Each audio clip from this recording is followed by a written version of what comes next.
your routine might provide additional benefit alongside topical antifungals. The challenge with fungal acne is that it can recur if contributing factors aren't addressed. If you treat fungal acne successfully but then resume wearing tight synthetic clothing in a humid environment, fungal acne may recur. Long-term management might involve occasional use of topical antifungals, weekly or monthly, to prevent recurrence. If you've been treating acne without improvement for several weeks or months, ask your dermatologist about fungal acne. A simple KOH preparation takes minutes and can confirm or rule out malassezia. Don't waste time on ineffective antibacterial treatments if you have fungal acne. Appropriate antifungal treatment provides rapid improvement. Guide 25. Acne in different life stages: adolescent, adult, and menopausal acne. Acne presents differently and requires different approaches depending on life stage. Understanding age-specific acne characteristics and treatment approaches ensures appropriate management across different ages. Adolescent acne, occurring during puberty, is the most common form. Hormonal changes during puberty, particularly increased androgens, trigger increased sebum production, making adolescent acne typically more oily and comedone-prone. Adolescent acne often affects the T-zone, forehead, nose, chin, particularly heavily. Peer influence, stress about appearance, and psychological impact are often significant. Most adolescents can manage acne with topical treatments alone, though moderate to severe cases may require oral antibiotics or hormonal treatments, particularly girls. Treatment approach for adolescent acne emphasizes prevention and establishing good habits. Starting with gentle cleansing, topical treatments, and sun protection during teenage years establishes habits that persist into adulthood. Most adolescent acne improves or resolves as hormonal stability is achieved in late teens or early 20s, though some individuals continue experiencing acne into adulthood. Adult acne, occurring in adults beyond teenage years, has different characteristics. Adult acne is often more localized, jawline, chin, lower face, and frequently hormonal in nature, particularly in women. Adult acne is often more inflammatory than comedonal compared to adolescent acne. Stress, hormonal cycles, skincare product irritation, and lifestyle factors play larger roles in adult acne than in adolescent acne. Adult acne is sometimes attributed to skincare products or cosmetics, acne cosmetica. Adult women with acne often benefit from hormonal evaluation and hormonal treatments. Oral contraceptives or spironolactone can provide significant improvement. Additionally, adult women should evaluate whether acne patterns correlate with their menstrual cycle, as this suggests hormonal involvement.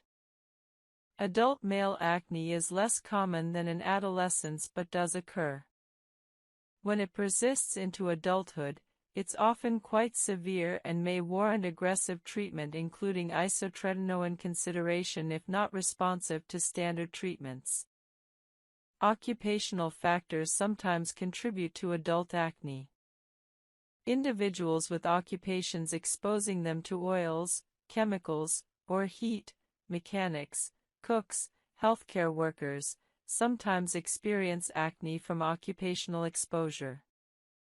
In these cases, addressing occupational factors, protective equipment, skin cleansing protocols, helps alongside medical treatment. Menopausal acne occurs in perimenopausal and menopausal women due to hormonal fluctuations. As estrogen levels decline and the ratio of androgens to estrogen increases, acne can develop or worsen. Menopausal acne often presents as deep, cystic lesions on the lower face and chin. Hormone replacement therapy, HRT, during menopause can help manage menopausal acne, though it's a complex decision requiring discussion with your healthcare provider about overall health implications of HRT. If HRT isn't pursued, topical treatments and oral spironolactone are options for menopausal acne. Many menopausal women find that aggressive topical treatment with retinoids and benzoyl peroxide adequately controls acne. Stress management and lifestyle optimization become increasingly important during menopause. Pregnancy acne occurs in some pregnant women due to hormonal changes. Treatment options are limited during pregnancy because many acne medications are contraindicated.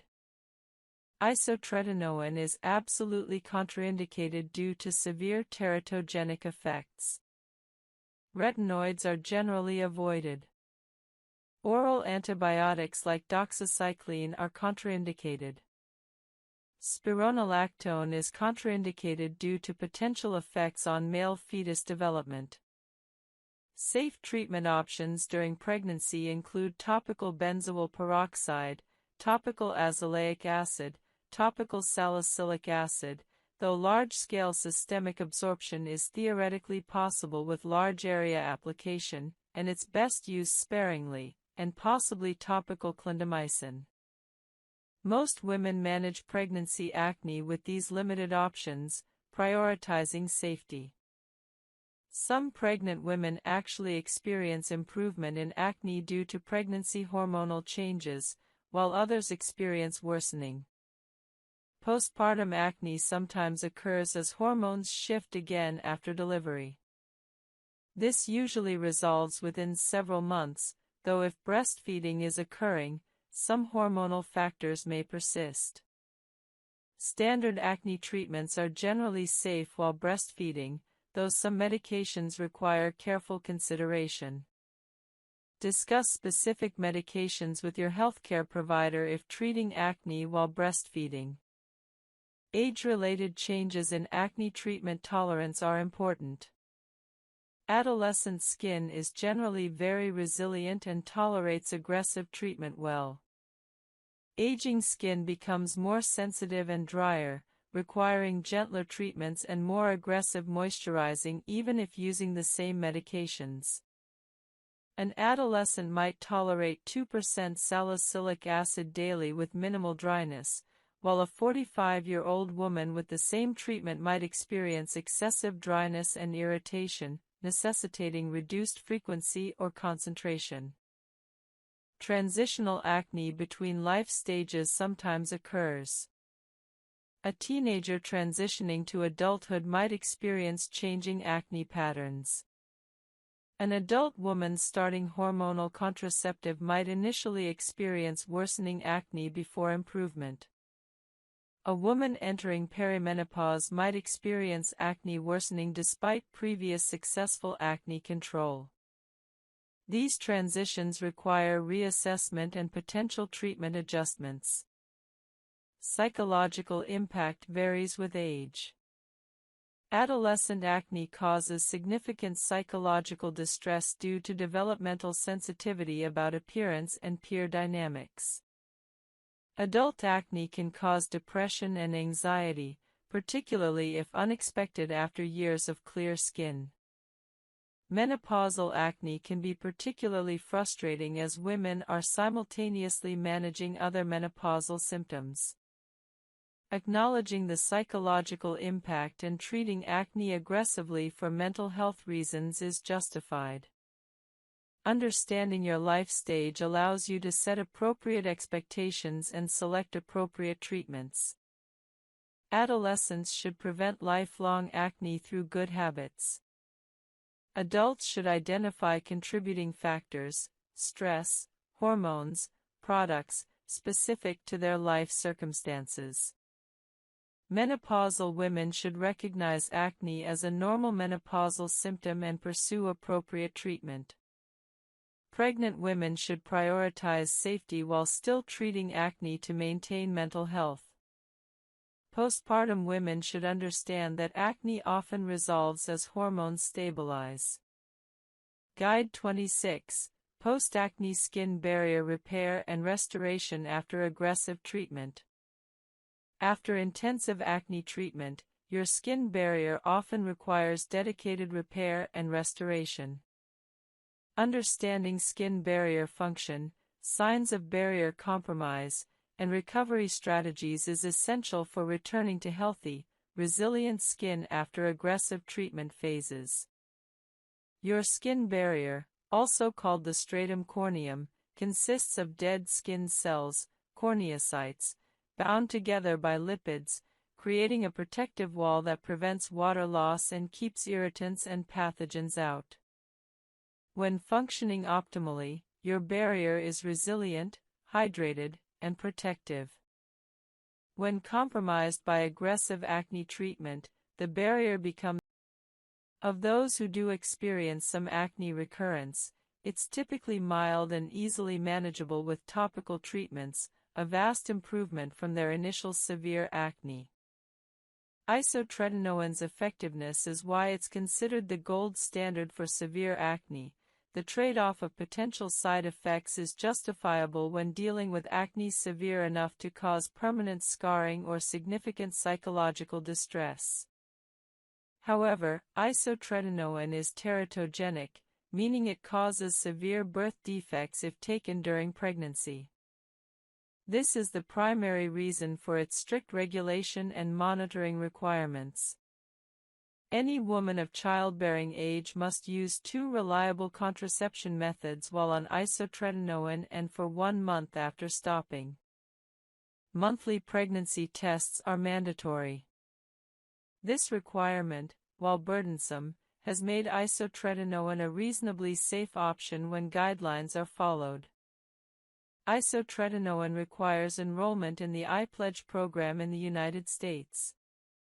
This program mandates monthly office visits, monthly laboratory tests, and strict documentation of contraception use for women. Prescribers must be registered, pharmacies must be registered, and patients must comply with all requirements. While this oversight seems excessive, it exists to prevent the tragic scenario of a teratogenic medication being used during pregnancy. Typical isotretinoin dosing is 0.5 to 1.0 mg/kg daily, with cumulative dosing targets of 120 to 150 mg/kg for optimal outcomes. A person weighing 70 kilograms might receive 35 to 70 milligrams daily. Treatment duration typically lasts 4 to 6 months, depending on dosing and individual response. Higher cumulative doses correlate with lower relapse rates. Common side effects of isotretinoin include severe dryness affecting skin, lips, and mucous membranes. Lip dryness is nearly universal. Most patients require intensive lip balm use throughout treatment. Dry skin often requires frequent application of heavy moisturizers. These side effects, while uncomfortable, are manageable. Using a humidifier, applying moisturizer multiple times daily, using occlusive lip balms, and using artificial tears for dry eyes all help manage these effects. More serious potential side effects include birth defects, hence the strict contraception requirements, elevated liver enzymes, elevated triglycerides, requiring dietary management or medication, depression and mood changes, inflammatory bowel disease, and rare severe reactions. These serious side effects necessitate baseline laboratory testing, monthly laboratory monitoring, and careful symptom assessment. Any concerning symptoms should be reported to your dermatologist immediately. Depression and mood changes are particularly concerning. While actual isotretinoin-induced depression is rare, patients do report mood changes, and there's ongoing debate about causation versus correlation. Patients with personal or family history of depression should discuss this risk carefully with their dermatologist. Many dermatologists don't prescribe isotretinoin to patients with untreated depression or psychiatric conditions, or do so with additional psychiatric monitoring. Isotretinoin can cause temporary initial acne worsening, flaring, as sebaceous glands adjust and dead skin cells are shed. This flaring is temporary and can be managed with topical treatments or low-dose oral corticosteroids in severe cases. Muscle and joint pain occur in some patients, typically mild but sometimes bothersome. This side effect often improves with continued use or resolves after treatment stops. Who is an appropriate candidate for isotretinoin? Severe nodular acne with risk of scarring is the classic indication. Acne resistant to maximum-dose oral antibiotics combined with topical retinoids for at least 3 to 4 months is another strong indication. Any acne causing significant psychological distress or affecting quality of life substantially is also appropriate. Recurrent acne after previous isotretinoin course might be retreated with isotretinoin, though some dermatologists reserve retreatment for specific circumstances. The process of obtaining isotretinoin involves consultation with a dermatologist willing to prescribe it, understanding all requirements and side effects, baseline laboratory testing, and enrollment in iPledge. For women, establishing contraception plan is necessary. Once established on isotretinoin, compliance with monthly visits and laboratory tests is mandatory. Noncompliance results in treatment discontinuation. Cost is a consideration. Isotretinoin itself is relatively inexpensive. The original brand Accutane is expensive, but generic isotretinoin is affordable. However, the required monthly visits and laboratory tests add significant cost. Insurance typically covers isotretinoin for severe acne, but coverage varies. Discussing cost with your dermatologist before starting is important. Results from isotretinoin are remarkable. Most patients experience dramatic acne improvement within 1 to 2 months, with near-complete clearance by 3 to 4 months. The persistence of results years after treatment completion is what makes isotretinoin special. Most other treatments require ongoing use for results to persist. Post-isotretinoin skin care involves using gentle products, as skin is often more sensitive after treatment. Many patients can use minimal skin care after isotretinoin, though some benefit from occasional retinoid maintenance to prevent any acne recurrence. Most patients can essentially stop acne-focused skin care and use only basic skin care and sunscreen. Isotretinoin should not be your first treatment. Attempting appropriate topical treatments, salicylic acid, benzoyl peroxide, retinoids, and potentially oral antibiotics for several months should precede isotretinoin consideration. However, if you have severe acne causing scarring risk or significant distress, don't suffer for years without considering isotretinoin. Discuss it with your dermatologist if you have severe, resistant acne. Guide 22, Oral Antibiotics for Acne, Types, Mechanisms, Resistance, and Long-Term Management. Oral antibiotics have been acne treatment staples for decades, effectively controlling moderate to severe inflammatory acne. Understanding antibiotic options, their effectiveness, the critical issue of antibiotic resistance, and appropriate usage patterns is essential for optimal acne treatment. Oral antibiotics treat acne through multiple mechanisms. First, they kill Cutibacterium acnes bacteria, reducing bacterial colonization in follicles. Second, at acne-treating doses, they have significant anti-inflammatory effects beyond their antibacterial properties. Third, they can reduce lipase production, an enzyme that increases sebum irritancy, decreasing acne inflammation. The combination of these effects makes antibiotics highly effective for inflammatory acne. Doxycycline is the most commonly prescribed oral antibiotic for acne. It's effective, relatively inexpensive, and generally well tolerated. Typical dosing is 100 mg once or twice daily.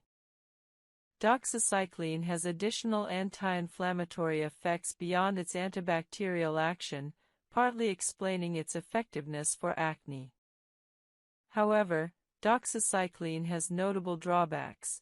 It can cause photosensitivity, sun sensitivity, so strict sunscreen use is essential during treatment. It can cause esophageal irritation if not taken properly, requiring taking it upright with significant water and not lying down for 30 minutes afterward. Some women experience vaginal yeast infections due to disruption of normal bacterial flora. Birth control pill effectiveness can be reduced by doxycycline in some individuals, requiring backup contraception. Minocycline is an alternative tetracycline antibiotic with similar effectiveness to doxycycline. It's lipophilic, fat-soluble, allowing it to penetrate sebaceous glands well. Minocycline can cause blue discoloration of skin and mucous membranes with long-term use. While this is reversible upon discontinuation, it's an undesirable potential side effect. Minocycline also has slightly higher risks of drug-induced lupus and autoimmune hepatitis compared to doxycycline, though these are rare.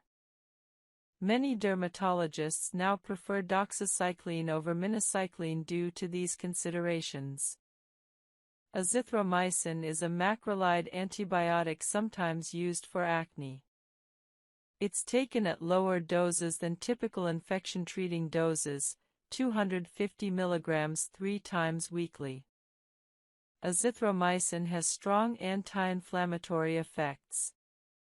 However, Cutibacterium acnes resistance to azithromycin is increasingly common, making it less reliable than tetracyclines. Azithromycin is often reserved for patients who cannot tolerate tetracyclines. Trimethoprim sulfamethoxazole, TMPSMX, is a combination antibiotic occasionally used for acne, particularly in patients who cannot tolerate tetracyclines. However, it's less effective than tetracyclines and has higher allergy rates, limiting its use. Isotretinoin can cause temporary initial acne worsening, flaring, as sebaceous glands adjust and dead skin cells are shed. This flaring is temporary and can be managed with topical treatments or low-dose oral corticosteroids in severe cases. Muscle and joint pain occur in some patients, typically mild but sometimes bothersome. This side effect often improves with continued use or resolves after treatment stops. Who is an appropriate candidate for isotretinoin? Severe nodular acne with risk of scarring is the classic indication. Acne resistant to maximum dose oral antibiotics combined with topical retinoids for at least 3 to 4 months is another strong indication. Any acne causing significant psychological distress or affecting quality of life substantially is also appropriate. Manage this by stopping all actives temporarily and using only gentle cleanser, hydrating moisturizer, and sunscreen for 1 to 2 weeks. Allow your skin barrier to repair. Then gradually reintroduce treatments at lower concentrations and frequencies. Building tolerance to treatments requires patience and gradual progression. Start conservatively and increase gradually.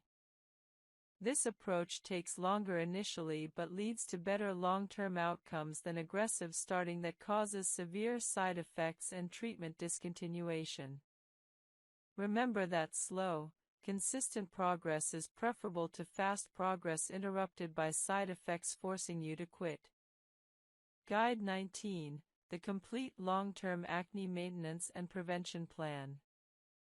Once you've achieved clear skin, the challenge becomes maintaining clarity. Many people achieve clear skin only to abandon their routines, resulting in acne recurrence. Understanding long-term maintenance prevents this cycle and keeps your skin clear indefinitely. Continue your core routine indefinitely. The Cleanse, Treat, Moisturize, Protect routine that cleared your acne remains essential for maintaining clear skin. Don't abandon these steps thinking they're only necessary while acne is active. Your skin's tendencies haven't changed. Stopping treatment allows acne to return. Identify which specific treatments worked for you and continue them. If salicylic acid was crucial to your success, continue using it at maintenance levels, perhaps 2 to 3 times weekly instead of daily. If retinoids were essential, continue them nightly or at whatever frequency you use successfully. If benzoyl peroxide was key, continue it. Maintenance doesn't require the aggressive frequency you may have used during active acne treatment, but it requires continuing the treatments that worked. Simplify your routine for maintenance if desired. During active acne treatment, you might use multiple actives, but once clear, you can often maintain clarity with fewer products. For example, you might maintain clear skin using just retinoid at night and benzoyl peroxide spot treatments as needed, dropping the salicylic acid cleanser you used initially. Experiment to find the minimum effective routine for your skin. Monitor your skin monthly for early signs of breakout. Catching pimples at the very first sign and treating them aggressively prevents them from developing fully. Many people can prevent significant breakouts through early intervention with spot treatments when they notice the first small bumps. Keep your skincare routine on hand. Never run out of your essential treatments. Having spare bottles ensures you never skip treatments due to product unavailability. Some people order backup products when their current product is half empty, ensuring continuity. Identify your acne triggers through your skincare journal. Did acne worsen during stressful periods? After consuming certain foods? During certain times of your menstrual cycle? After skipping your routine? After trying new products? Understanding your personal triggers allows you to implement preventative strategies. If you identify stress as a trigger, prioritize stress management. If certain foods worsen acne, avoid them. If hormonal cycling causes breakouts, prepare in advance with more aggressive treatment during high-risk times. Seasonal adjustments may be necessary. Some people experience worse acne in summer, increased heat, humidity, sun exposure, or winter, dry air, heating systems. Adjust your routine seasonally, perhaps more frequent use of oil control treatments in summer, more aggressive moisturizing in winter. This flexibility maintains clear skin year-round. Maintain the lifestyle habits that support clear skin. Continue stress management, adequate sleep, regular exercise, healthy diet, and hydration. Don't revert to poor habits thinking your clear skin is permanent and won't be affected. Lifestyle factors remain important indefinitely. Schedule regular dermatology visits even after achieving clear skin. Annual checkups allow your dermatologist to assess your maintenance routine, adjust treatment if necessary, and catch any skin concerns early. Regular professional oversight prevents complications and ensures your long-term skin health. Handle occasional breakouts strategically. Everyone experiences occasional breakouts despite perfect routines. A particularly stressful period, new product irritation, or unknown trigger can cause isolated pimples. Treat these immediately with appropriate spot treatments. Don't allow occasional breakouts to discourage you into abandoning your routine. If you notice increasing breakouts despite consistent routine, assess what has changed. New products, increased stress, dietary changes, hormonal changes. Identifying changes allows you to troubleshoot. Sometimes a simple adjustment, returning to a previous moisturizer, increasing stress management, or addressing dietary changes, restores clarity. For women, track your menstrual cycle and acne patterns indefinitely. If hormonal patterns are evident, you can prepare in advance during high-risk times with more aggressive treatment or preventative actions. Update your routine periodically based on new information. Skincare science evolves, new evidence-based ingredients and treatments emerge. While your core routine remains consistent, you might incorporate new additions. For example, if you weren't using sunscreen consistently but learn about new photostable sunscreen formulations, adding a good sunscreen enhances your results. However, don't constantly change your routine chasing new trends. Consistency matters far more than having the newest products. Have a plan if major breakout recurs. If despite your best efforts you experience significant acne recurrence, don't panic or feel you've failed. Contact your dermatologist to identify what changed and resume professional treatment if necessary. Sometimes life circumstances, severe stress, hormonal changes, medications, require adjusting your treatment approach. Your dermatologist can help. Celebrate achieving clear skin. Reaching this point likely required significant effort and patience. Recognize the achievement and the work that got you there. This perspective helps maintain motivation for long-term maintenance. Guide 20.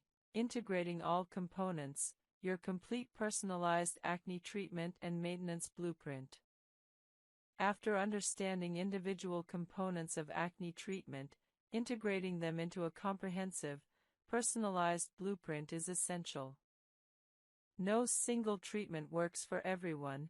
Your specific acne type, skin characteristics, and lifestyle factors should guide your approach. Step 1. Accurately identify your acne type. Do you have comedonal acne, blackheads and whiteheads? Inflammatory acne, red pimples? Hormonal acne, deep cystic lesions around your jawline during specific times? Severe acne involving all types? Your acne type guides treatment selection. Comedonal acne responds best to salicylic acid exfoliation. Inflammatory acne responds best to benzoyl peroxide. Hormonal acne often requires systemic hormonal treatment. Severe mixed acne usually requires combination treatments and potentially professional intervention. Step 2. Assess acne severity. Mild acne, fewer than 20 comedones, fewer than 15 inflammatory lesions, no nodulocystic lesions, often responds adequately to topical treatments alone.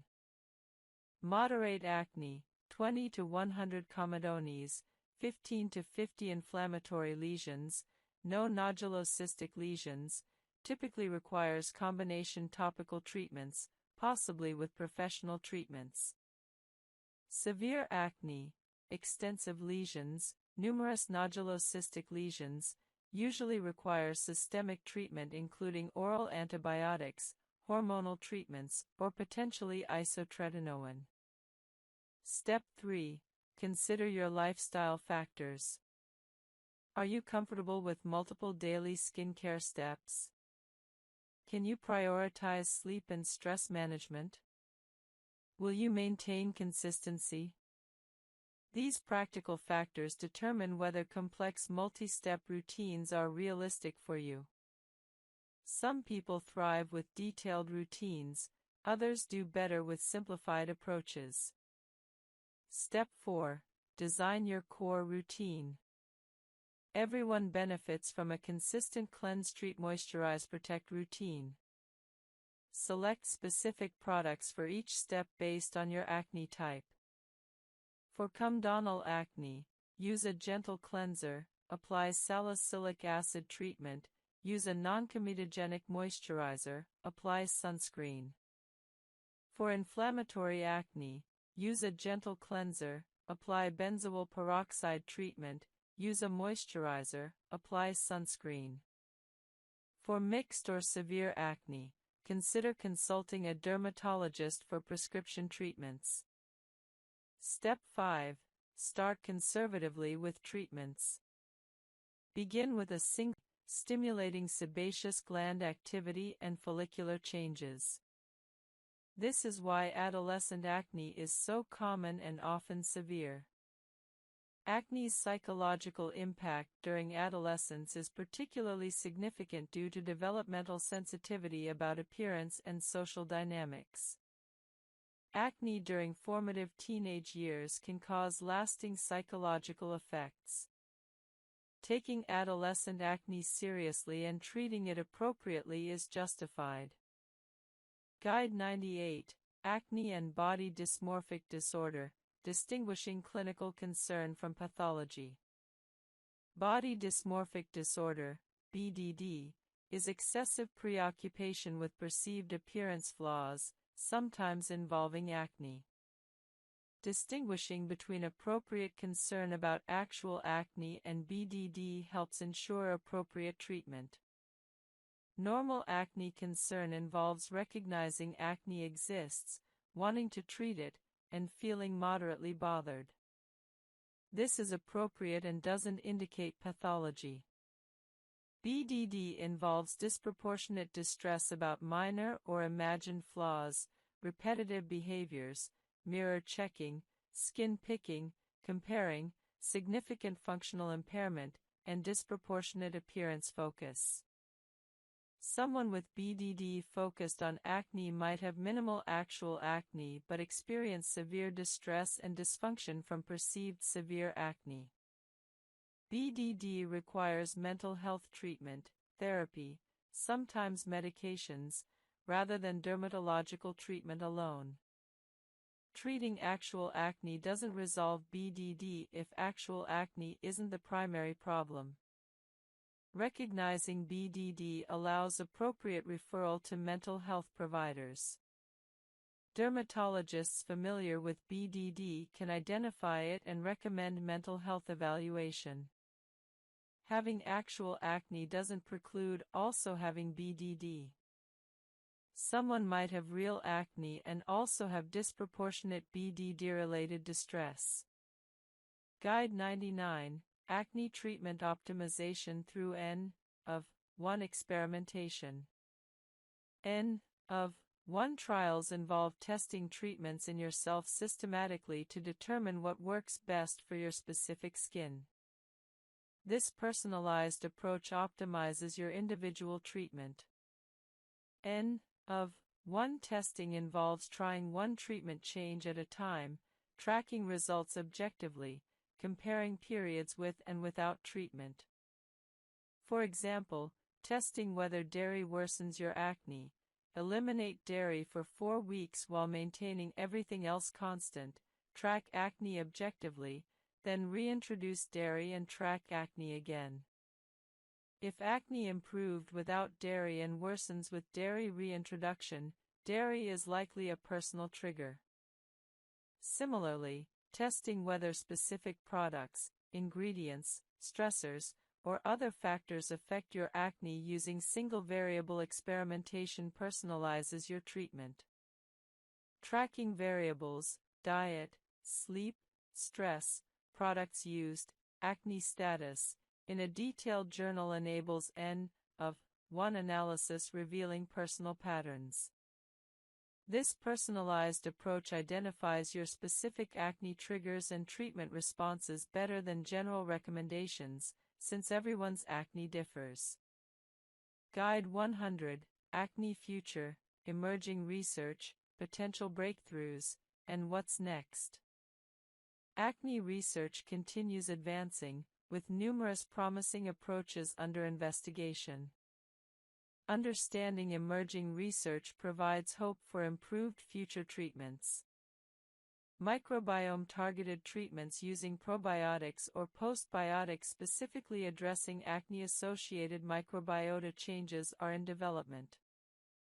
These might provide more targeted bacterial management than broad-spectrum antibiotics.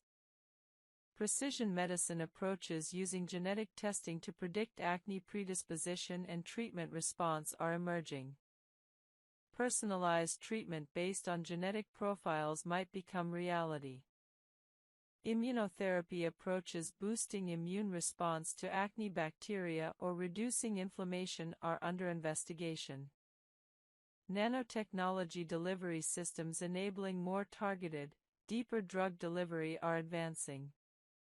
Future treatments might be more effective and have fewer side effects through optimized delivery. Gene therapy approaches, still experimental and far from clinical use, might eventually target genetic predisposition to acne. Plant-based and botanical treatments with stronger evidence are being developed. Future treatments might offer natural alternatives to synthetic drugs. Combination approaches targeting multiple acne mechanisms simultaneously are increasingly recognized as optimal. Future standard treatment might involve coordinated multi-mechanism attacks on acne. Artificial intelligence continuing to improve might eventually enable excellent personalized treatment selection and monitoring. Understanding that acne science advances constantly provides hope. Treatments available today vastly exceed what existed 20 years ago. Future treatments will likely be even better.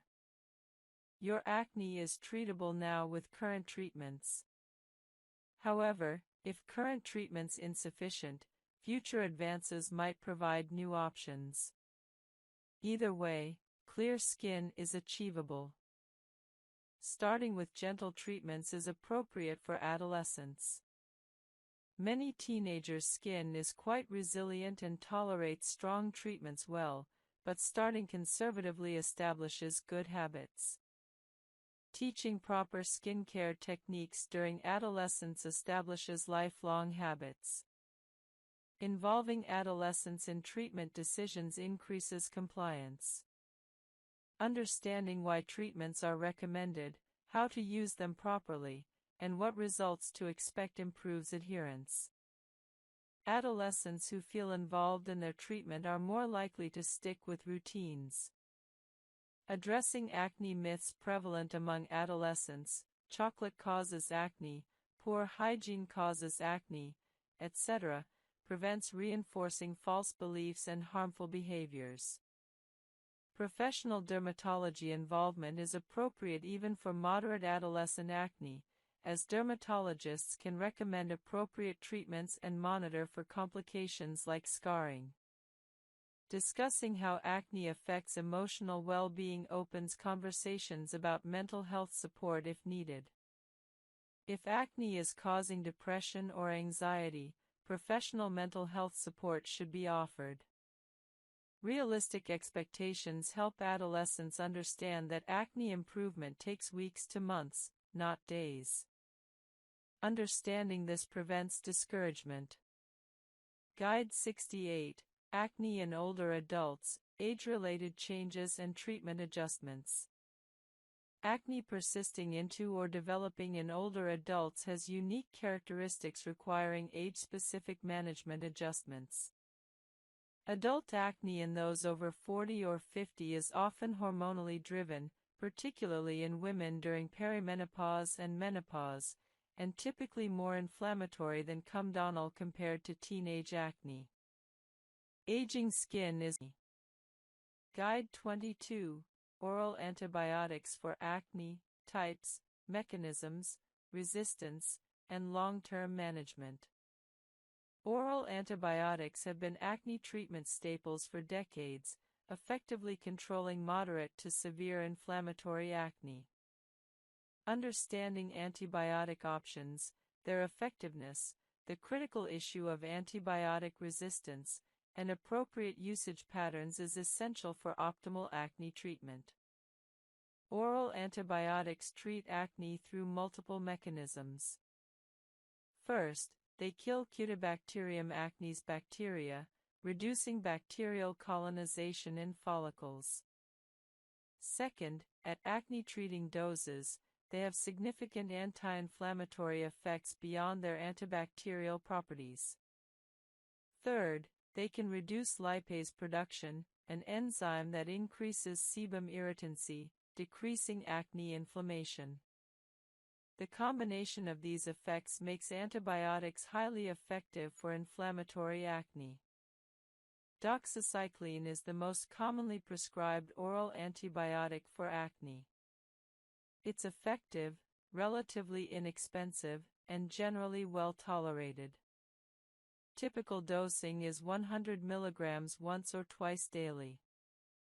Doxycycline has additional anti-inflammatory effects beyond its antibacterial action, partly explaining its effectiveness for acne. However, doxycycline has notable drawbacks. It can cause photosensitivity, sun sensitivity, so strict sunscreen use is essential during treatment. It can cause esophageal irritation if not taken properly, requiring taking it upright with significant water and not lying down for 30 minutes afterward. Some women experience vaginal yeast infections due to disruption of normal bacterial flora. Birth control pill effectiveness can be reduced by doxycycline in some individuals, requiring backup contraception. Minocycline is an alternative tetracycline antibiotic with similar effectiveness to doxycycline. It's lipophilic, fat-soluble, allowing it to penetrate sebaceous glands well. Minocycline can cause blue discoloration of skin and mucous membranes with long-term use. While this is reversible upon discontinuation, it's an undesirable potential side effect. Minocycline also has slightly higher risks of drug-induced lupus and autoimmune hepatitis compared to doxycycline, though these are rare. Many dermatologists now prefer doxycycline over minocycline due to these considerations. Azithromycin is a macrolide antibiotic sometimes used for acne. It's taken at lower doses than typical infection-treating doses, 250 mg 3 times weekly. Azithromycin has strong anti-inflammatory effects. However, Cutibacterium acnes resistance to azithromycin is increasingly common, making it less reliable than tetracyclines. Azithromycin is often reserved for patients who cannot tolerate tetracyclines. Trimethoprim sulfamethoxazole, TMPSMX, is a combination antibiotic occasionally used for acne, particularly in patients who cannot tolerate tetracyclines. However, it's less effective than tetracyclines and has higher allergy rates, limiting its use. Combining retinoids with other acne treatments provides advanced results. After retinoid tolerance is established, typically 8 to 12 weeks, carefully introducing benzoyl peroxide on different days, perhaps retinoid at night, benzoyl peroxide in the morning or on different evenings, can enhance overall acne control. However, this requires careful management, Combining retinoids with strong treatments too early in the process causes excessive irritation. Wait until you're using retinoids nightly without significant irritation before attempting combination with benzoyl peroxide. Combining salicylic acid with retinoids requires similar caution. Both are exfoliating and somewhat irritating, so combining them immediately is unwise. After 8 to 12 weeks of stable retinoid use with good tolerance, you might use salicylic acid cleanser in the morning and retinoid at night. The salicylic acid provides daytime exfoliation and sebum control, while retinoid provides nighttime cellular turnover and anti-inflammatory benefits. Oral antibiotics plus retinoids represent an advanced combination for moderate inflammatory acne. The antibiotic controls bacterial inflammation while the retinoid addresses cellular turnover and sebaceous gland normalization. This combination is particularly effective for acne resistant to topical treatments alone. However, careful introduction is necessary. If possible, allow 4 to 8 weeks of antibiotic therapy before introducing retinoids, then start retinoids at low frequency and concentration. Hormonal treatments combined with topical treatments represent a synergistic approach for hormonal acne in women. Oral contraceptives or spironolactone address the hormonal root cause, while topical treatments manage surface acne manifestations. This combination often provides superior results to either approach alone. For example, a woman might be on spironolactone plus doxycycline plus benzoyl peroxide, addressing hormone regulation, bacterial factors, and inflammation simultaneously. Chemical peels combined with home treatments provide enhanced results. Monthly superficial chemical peels combined with daily topical acne treatments provide more dramatic results than either approach alone. The chemical peel removes surface impurities and promotes cellular turnover, while daily treatments maintain and enhance the peeling results.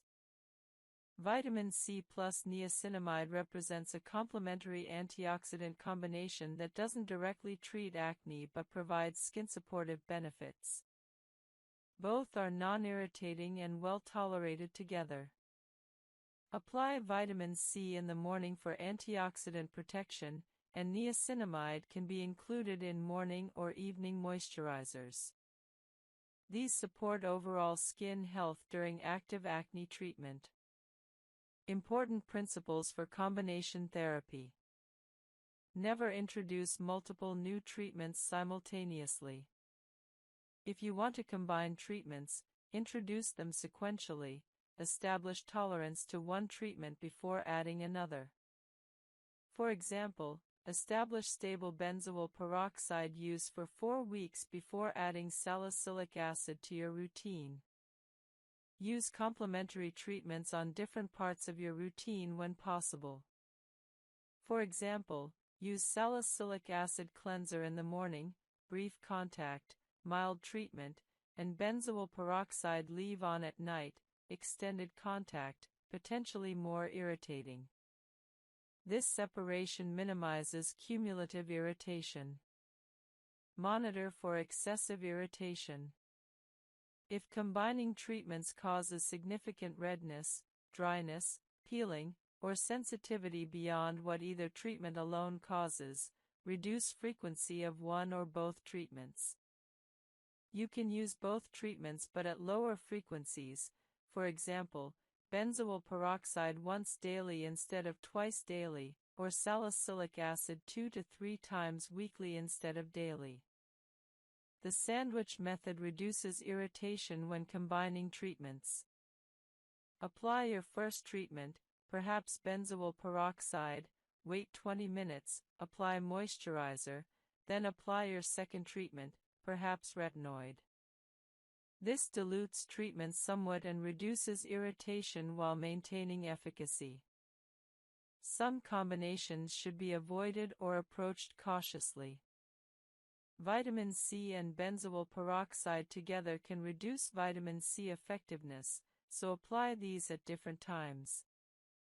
Retinoids and strong chemical exfoliants used on the same evening can cause excessive irritation. Separate these if combining. Benzoyl peroxide with niacinamide is generally fine, though separating them, benzoyl peroxide at night, niacinamide in morning moisturizer, is easier. Assessment of combination therapy effectiveness requires patience.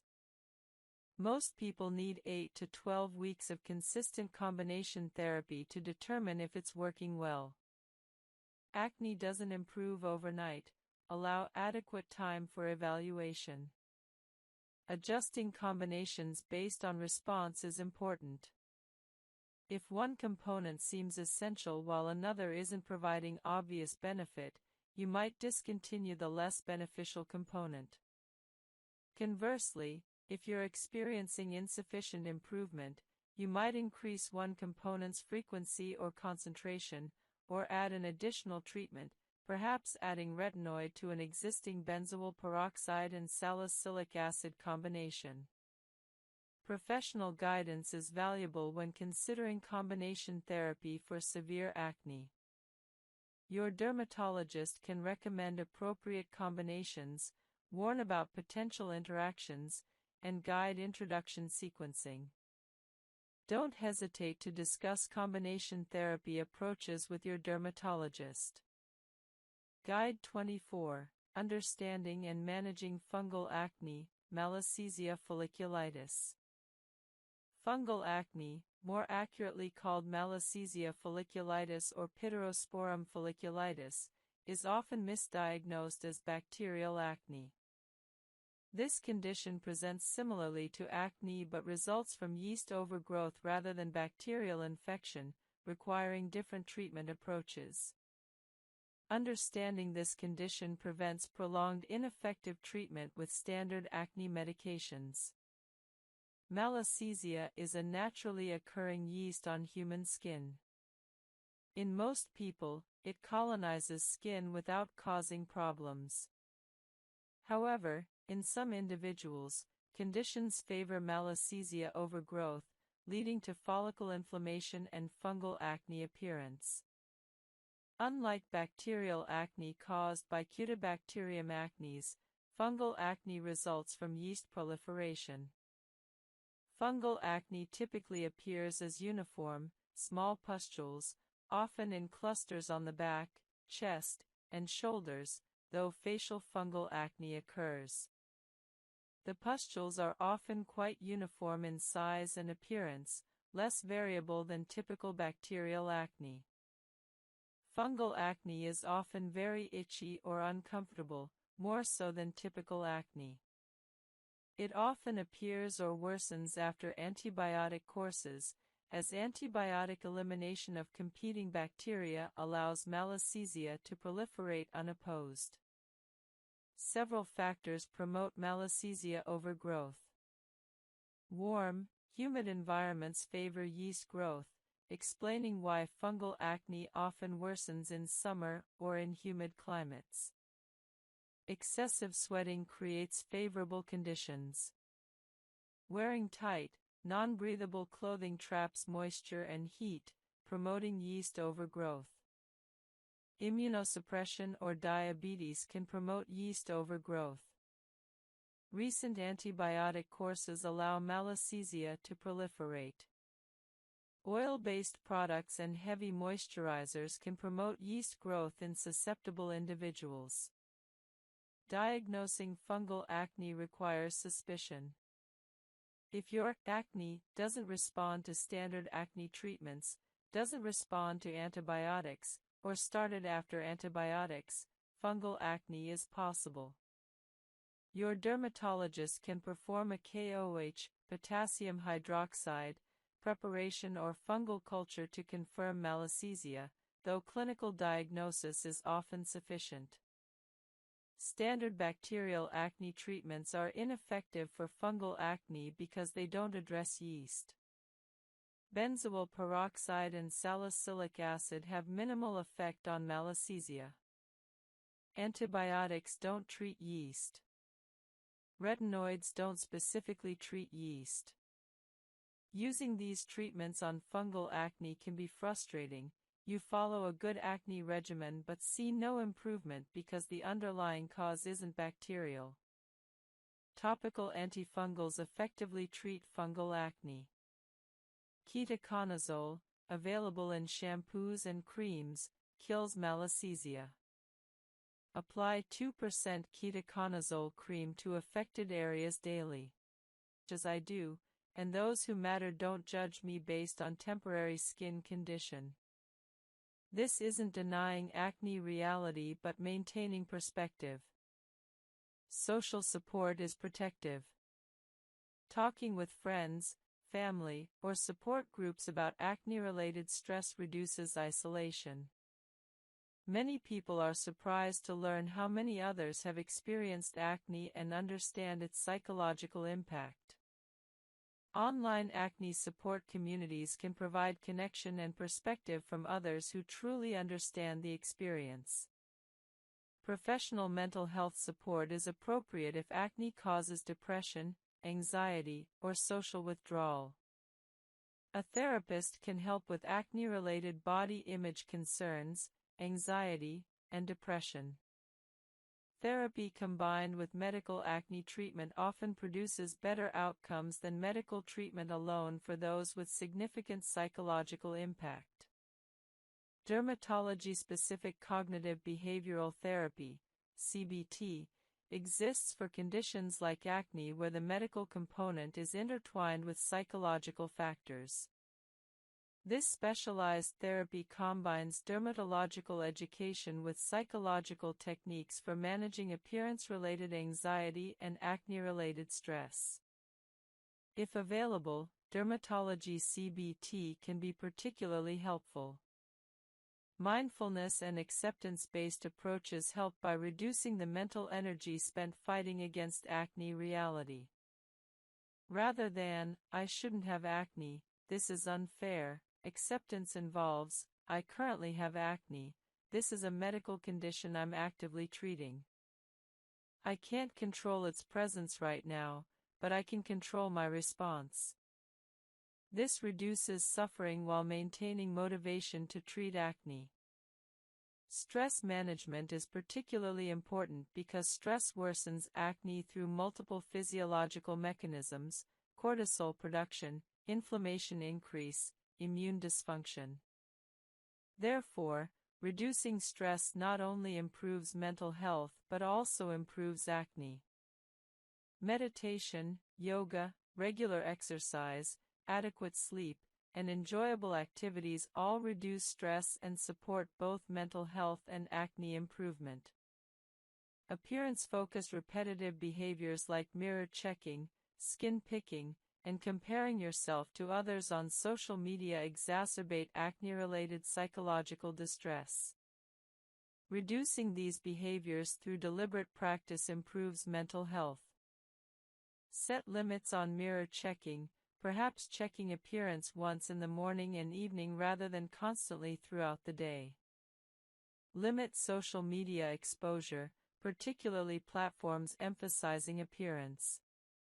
Avoid picking at skin, which worsens acne and increases psychological focus on lesions. Goal setting around acne treatment provides hope and motivation. Rather than the vague goal, clear skin, set specific targets. "I will consistently use my skincare routine for 12 weeks and reassess," or "I will make a dermatology appointment this month," or "I will reduce skin checking from 10 times daily to 3 times daily."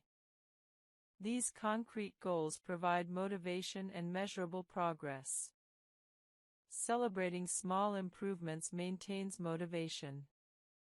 Rather than dismissing minor acne improvement as insufficient, recognize it as progress toward your goal. Each step forward is worth acknowledgement. Professional treatment validation through dermatological consultation helps. Hearing from a dermatologist that your acne is treatable and that you'll likely achieve clear skin with appropriate treatment provides hope. This hope reduces the sense of helplessness many acne sufferers experience. Family and friend education about acne helps create a supportive environment.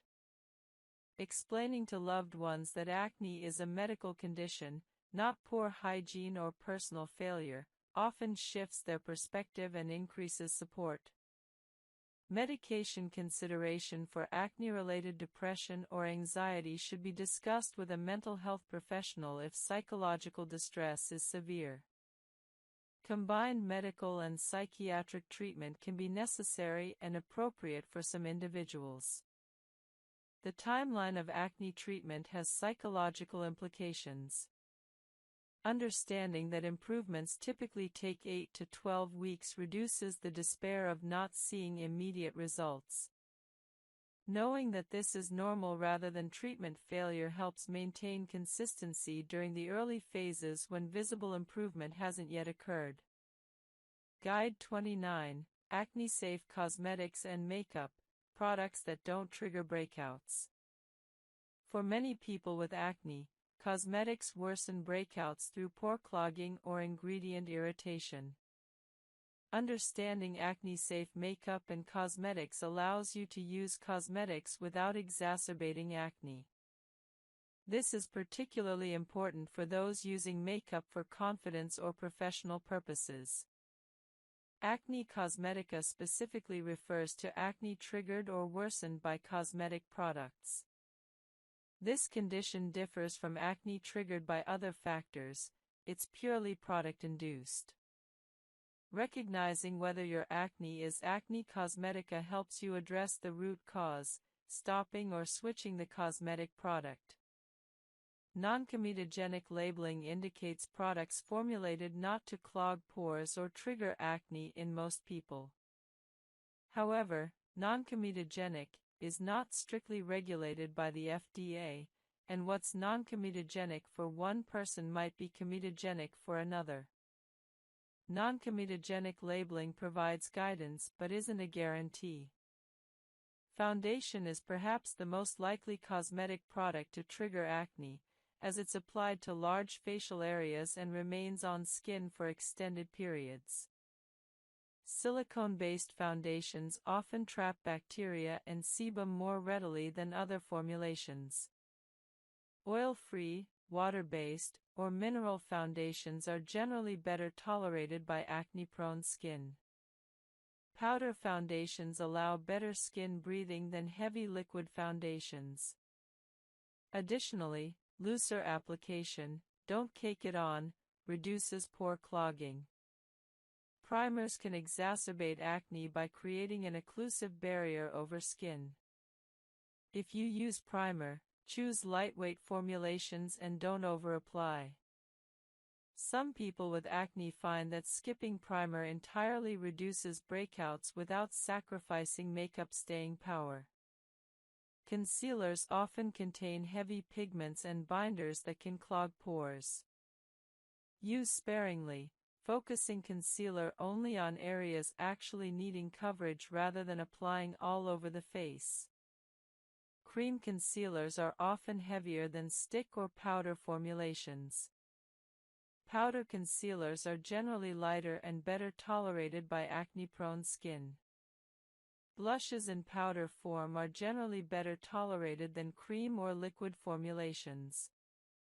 Mineral-based blushes are often less problematic than other types. Apply blush lightly. Heavy application increases pore clogging risk.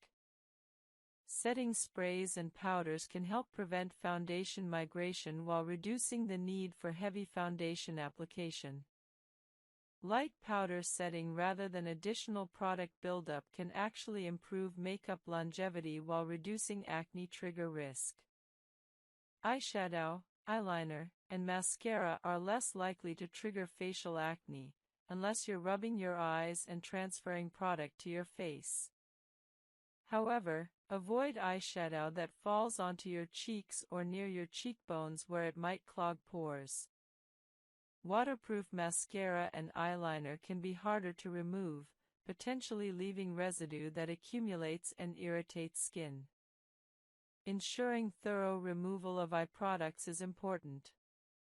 Lip products can contribute to acne in the perioral area. Heavy, occlusive lipsticks might trigger breakouts around the mouth. Lighter formulations and careful removal reduce this risk. Some lip products contain irritating ingredients that, while not technically triggering acne, irritate the perioral skin, making breakout appearance worse. Makeup brushes and applicators accumulate bacteria, dust, and product residue. Dirty brushes directly transfer bacteria in many skincare products. While peptides aren't primary acne treatments, they support overall skin health and resilience. They're generally gentle and well tolerated. Include peptides in your routine for general skin support without expecting them to treat acne directly. Hyaluronic acid is a humectant that holds up to 1,000 times its weight in water, providing significant hydration.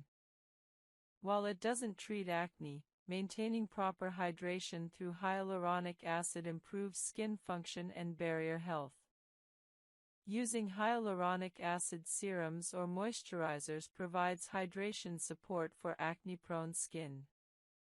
Squalane is a lightweight oil that mimics skin's natural sebum without being comedogenic in most individuals. It provides hydration and lipid support for barrier function.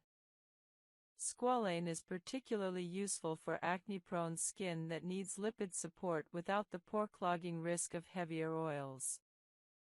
A few drops of squalane can be added to moisturizer or serum for enhanced hydration.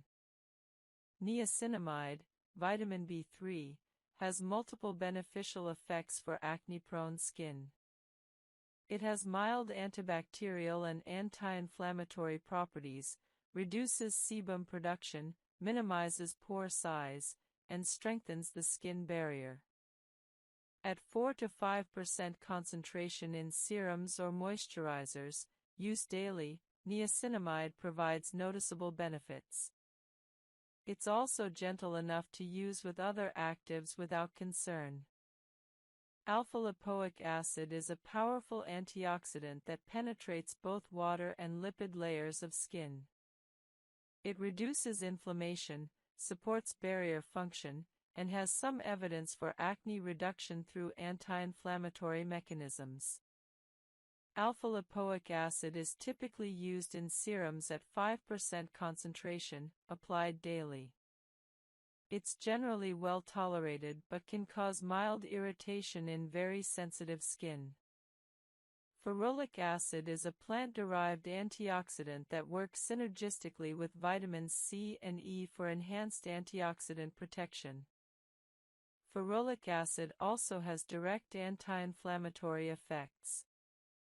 It's commonly found in advanced serums and provides additional antioxidant support beyond vitamin C alone. Resveratrol is a potent antioxidant from plants like grapes. It reduces inflammation and has some antimicrobial properties. While not a primary acne treatment, it provides useful antioxidant support. Resveratrol is often combined with other antioxidants in advanced serums. Bakuchiol is a natural retinol alternative derived from the babachi plant. It provides retinol-like benefits including increased cell turnover, collagen stimulation, and anti-aging effects without being a true retinoid. Importantly, bakuchiol doesn't cause photosensitivity or irritation like retinoids, making it suitable for very sensitive skin or as an alternative for those who can't tolerate retinoids. For acne specifically, bakuchiol is less powerful than tretinoin or retinol, but provides useful cellular turnover support. Salicylic acid analogues include beta-hydroxy acids beyond standard salicylic acid. LHF, lipohydroxy acid, is similar to salicylic acid but slightly milder, making it suitable for sensitive skin. These salicylic acid analogs provide exfoliating benefits with potentially less irritation than standard salicylic acid.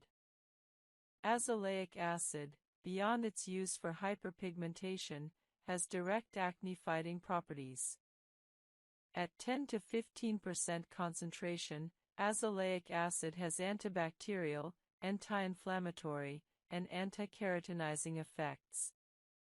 It's a versatile ingredient useful for acne, rosacea, and post-inflammatory hyperpigmentation simultaneously. Botanical extracts like tea tree oil, witch hazel, and green tea have mild antibacterial and anti-inflammatory properties.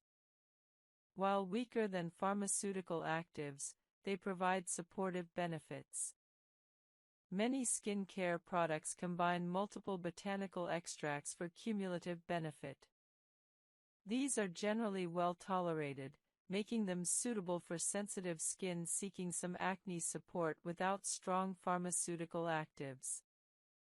Retinaldehyde, also called retinol, is a retinoid intermediate between retinol and retinoic acid. It's slightly stronger than retinol but weaker and less irritating than tretinoin. For those finding tretinoin too strong or seeking stronger benefits than retinol provides, retinaldehyde is an excellent middle ground. It's increasingly available in advanced skincare products. Encapsulation technology makes some ingredients more stable or less irritating. Encapsulated retinol, for example, releases gradually over time, reducing irritation while maintaining effectiveness. Similarly, encapsulated vitamin C remains stable longer and is less irritating than non-encapsulated forms. Time-release technology delivers ingredients gradually rather than all at once. This reduces initial irritation while providing extended benefits. Some treatments use time release to deliver benzoyl peroxide or salicylic acid gradually throughout the day. Polyhydroxy acids, PHAs, like gluconolactone and galactose are gentler exfoliants than AHAs and BHAs. PHAs have larger molecular structures that penetrate more slowly, making them suitable for sensitive skin or those who can't tolerate standard exfoliants. They provide exfoliating benefits with less irritation. Using cosmeceuticals strategically enhances your acne regimen. For example, you might use salicylic acid for exfoliation, benzoyl peroxide for bacterial control, then add niacinamide serum for sebum control and barrier support, followed by a hyaluronic acid serum for hydration and a moisturizer with peptides for skin support. This multi-ingredient approach addresses multiple aspects of skin health. However, avoid the trap of skincare complexity. More products don't automatically mean better results.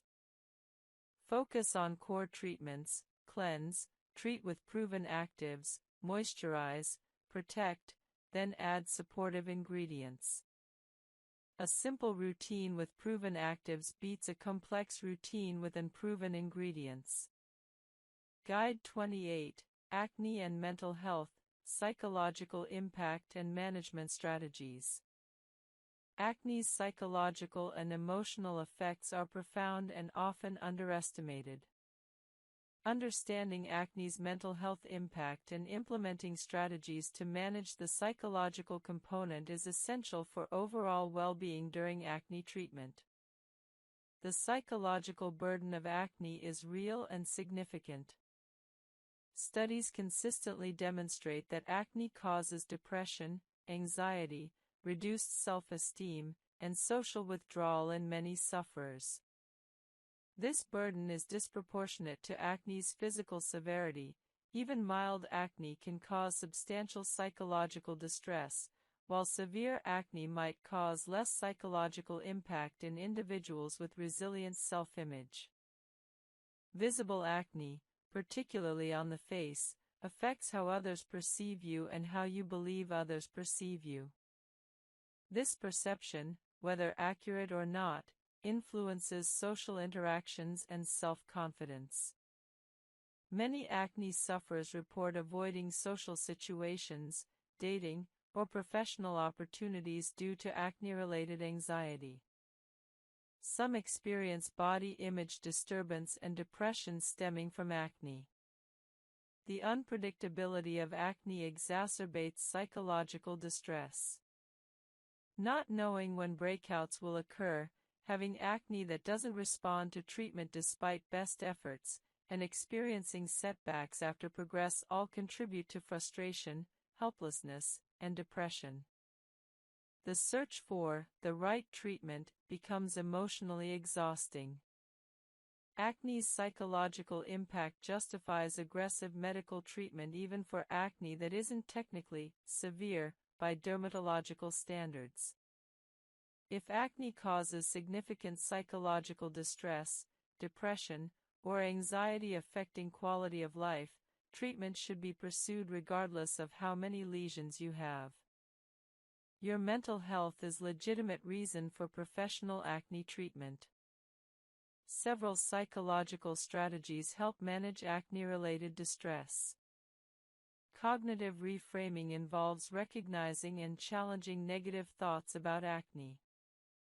Rather than, "Everyone will think I'm disgusting because of my acne," reframe to, "Most people don't notice my acne as much as I." Most people experience slight redness that resolves within hours. Superficial peels are appropriate for mild acne, texture concerns, and maintenance. Monthly superficial peels combined with home treatments provide excellent acne management. Medium-depth peels penetrate into the dermis, providing more dramatic results but requiring more recovery. These use higher acid concentrations, 35 to 50% glycolic acid, TCA at 25 to 35%, or combinations, and require 3 to 5 days of significant peeling and flaking. Medium peels are appropriate for moderate acne, significant scarring, and hyperpigmentation. Results are more dramatic than superficial peels but carry higher complication risks. Most people perform medium peels quarterly rather than monthly. Deep peels penetrate deeply into the dermis, providing maximum results but requiring significant recovery time. These use very high acid concentrations, TCA at 50% plus, or phenol. Recovery takes weeks, and results are essentially permanent in terms of skin transformation. Deep peels carry significant risks and are rarely performed for acne specifically, being more appropriate for severe aging or significant scarring. Most dermatologists reserve deep peels for carefully selected cases. Laser treatments use focused light energy to treat acne, scarring, and pigmentation. Different wavelengths target different structures. Ablative lasers, CO2, erbium YAG, remove skin layers through vaporization, providing maximum results but requiring weeks of recovery. Non-ablative lasers penetrate without removing skin, requiring less recovery but multiple treatments. Fractional lasers treat portions of skin, leaving untreated skin to support healing, requiring less recovery than full laser treatment. For acne specifically, fractional non-ablative lasers are most commonly used. These provide acne improvement through collagen remodeling and pore minimization without severe downtime. Typical treatment plans include 4 to 6 treatments spaced 4 to 6 weeks apart. Results appear gradually over months as collagen remodels. Fractional laser is excellent for acne scarring, pore size reduction, and texture improvement. Cost is typically $300 to $800 per treatment.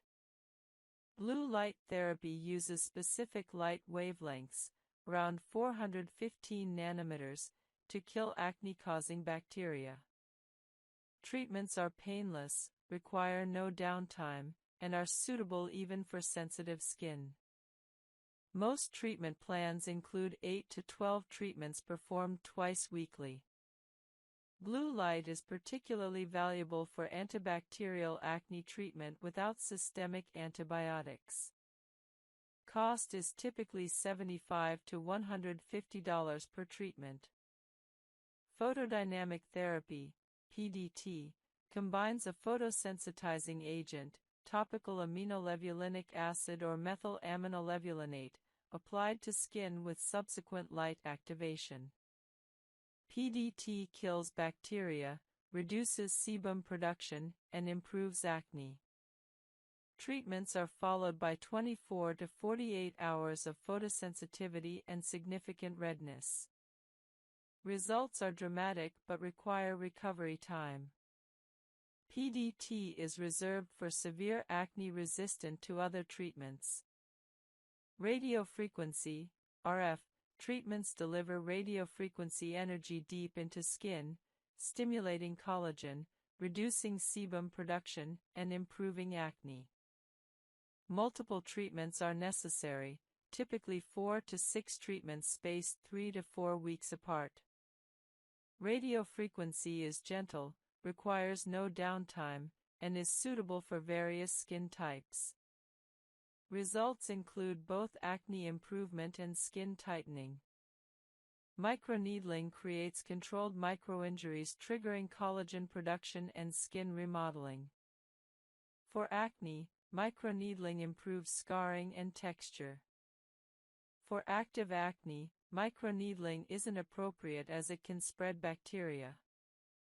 Once acne is controlled, microneedling helps with residual scarring. Typical treatment plans include 3 to 4 treatments spaced 4 to 6 weeks apart. Microneedling is relatively affordable, $200 to $400 per treatment, compared to laser treatments. Extraction treatments remove comedones professionally. Hydrofacial uses suction and infusion to extract impurities without harsh manual extraction. Regular professional extractions by experienced estheticians safely remove comedones impossible to remove at home. Some dermatologists perform extractions as part of acne management, particularly when comedones are resistant to topical treatments. Intralesional steroid injections treat individual cystic acne lesions directly. A small amount of corticosteroid is injected into the cyst, causing rapid deflation and healing within days. This prevents cysts from persisting weeks or months and dramatically reduces scarring risk. Cost per injection is typically $25 to $75. This is not a treatment for widespread acne but rather for occasional large cysts. When considering professional treatments, assess treatment suitability for your specific concerns. Is your issue active acne, scarring, texture, or some combination? Different treatments address different concerns. Realistic expectations are essential. Even professional treatments require multiple sessions and gradual improvement over months. Budget considerations matter. Professional treatments can be expensive. Discuss your goals, budget, and expectations with your dermatologist. Combination professional approaches often yield best results. Monthly superficial chemical peels combined with quarterly fractional laser treatments, for example, address multiple aspects of acne and scarring simultaneously. Your dermatologist can recommend an appropriate combination for your specific situation. Guide 16, When to see a dermatologist, recognizing acne severity and treatment failure. Knowing when to seek professional dermatological help prevents prolonged acne suffering, psychological distress, and permanent scarring. Several clear indicators suggest you should see a dermatologist. Severe widespread acne covering large areas of your face and body warrants dermatological evaluation. Extensive acne suggests a need for systemic treatment beyond what topical treatments typically achieve. Dermatologists can prescribe oral medications, hormonal treatments, or isotretinoin, Accutane, for severe cases. Numerous cystic acne lesions, particularly if they're large, painful, and prone to scarring, require professional intervention. Cystic acne rarely responds adequately to topical treatments and often requires intralesional steroid injections, oral antibiotics, or other systemic treatments. Treatment failure after 8 to 12 weeks of consistent appropriate treatment suggests your acne requires professional intervention. If you've conscientiously followed a good skincare routine with proven treatments like benzoyl peroxide, salicylic acid, and retinoids for 8 to 12 weeks without significant improvement, your acne likely requires prescription treatments or systemic medications. Rapid acne onset or sudden severe acne worsening in adults may indicate hormonal imbalances, medication side effects, or other medical conditions. Professional evaluation can identify underlying causes and recommend appropriate treatment.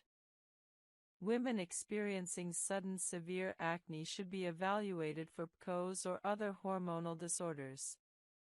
Acne causing significant psychological distress, depression, anxiety, or social withdrawal warrants professional intervention regardless of acne severity. Mental health impacts justify professional dermatological treatment. Acne with signs of infection, increasing warmth, swelling, pus drainage, fever, requires prompt medical attention. These signs may indicate infection beyond typical acne and require professional assessment and possibly antibiotics. Acne concentrated on your body, back, chest, shoulders, and resistant to typical acne treatments may indicate fungal acne or other skin conditions requiring professional diagnosis and treatment. Concerns about permanent scarring or hyperpigmentation justify professional consultation. Early professional intervention can prevent or minimize scarring through aggressive treatment or appropriate professional therapies.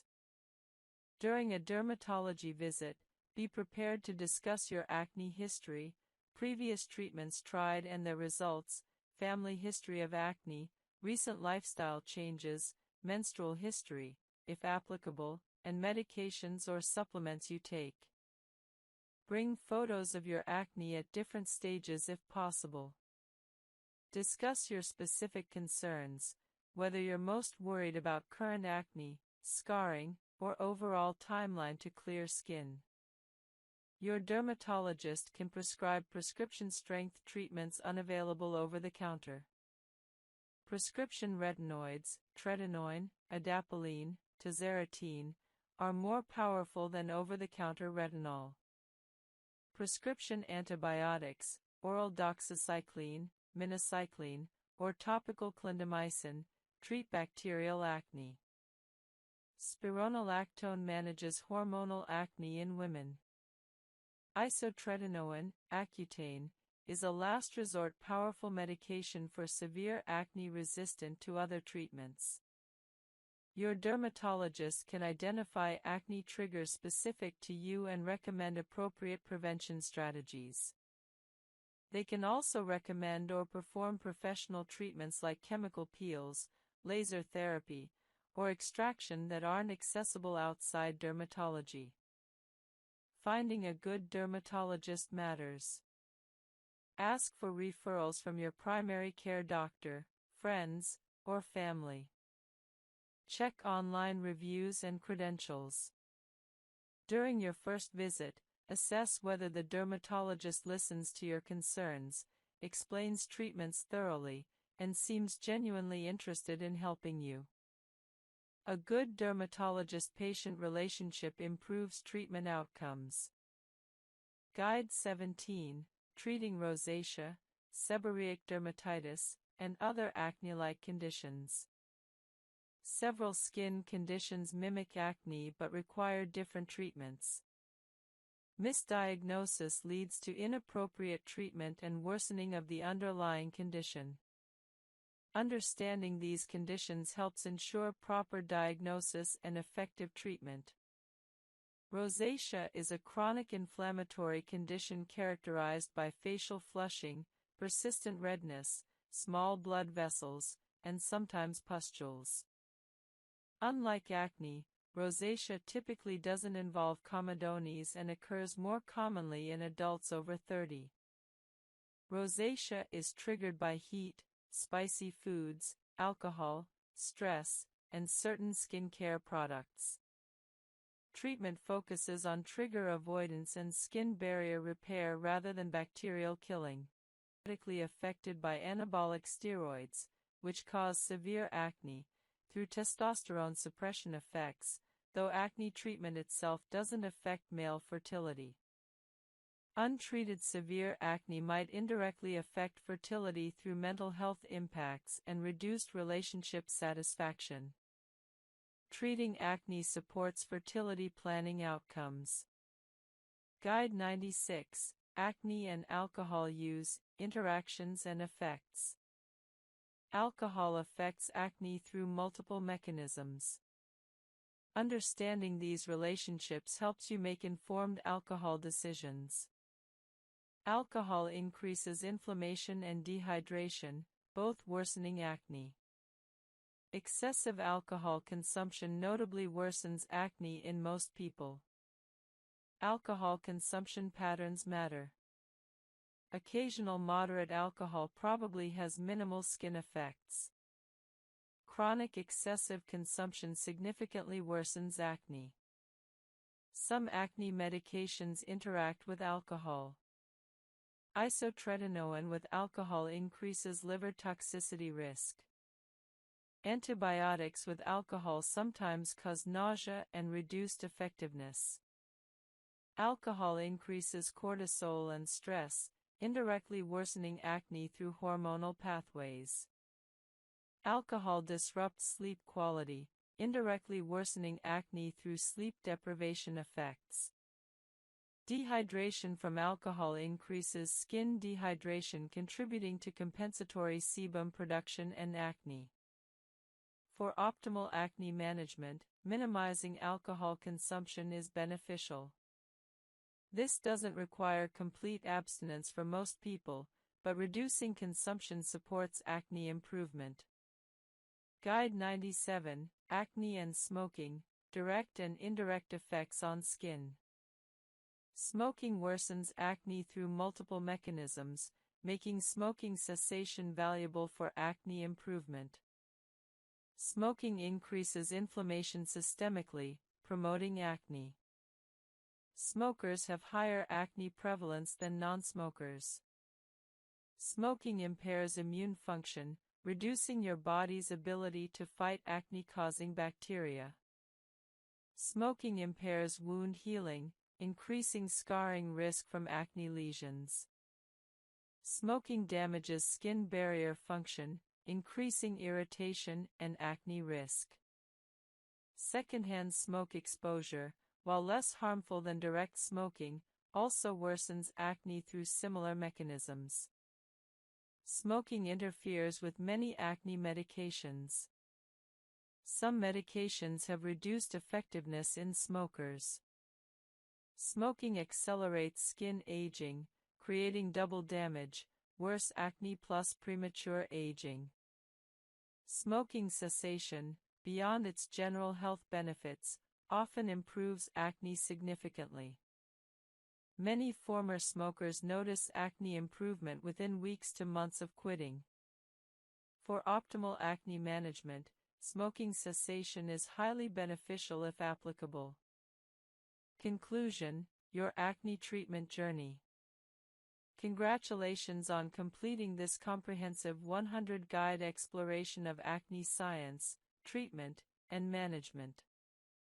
You now possess extensive knowledge spanning from basic acne biology through emerging treatments and personalized optimization strategies. Remember these core principles as you move forward.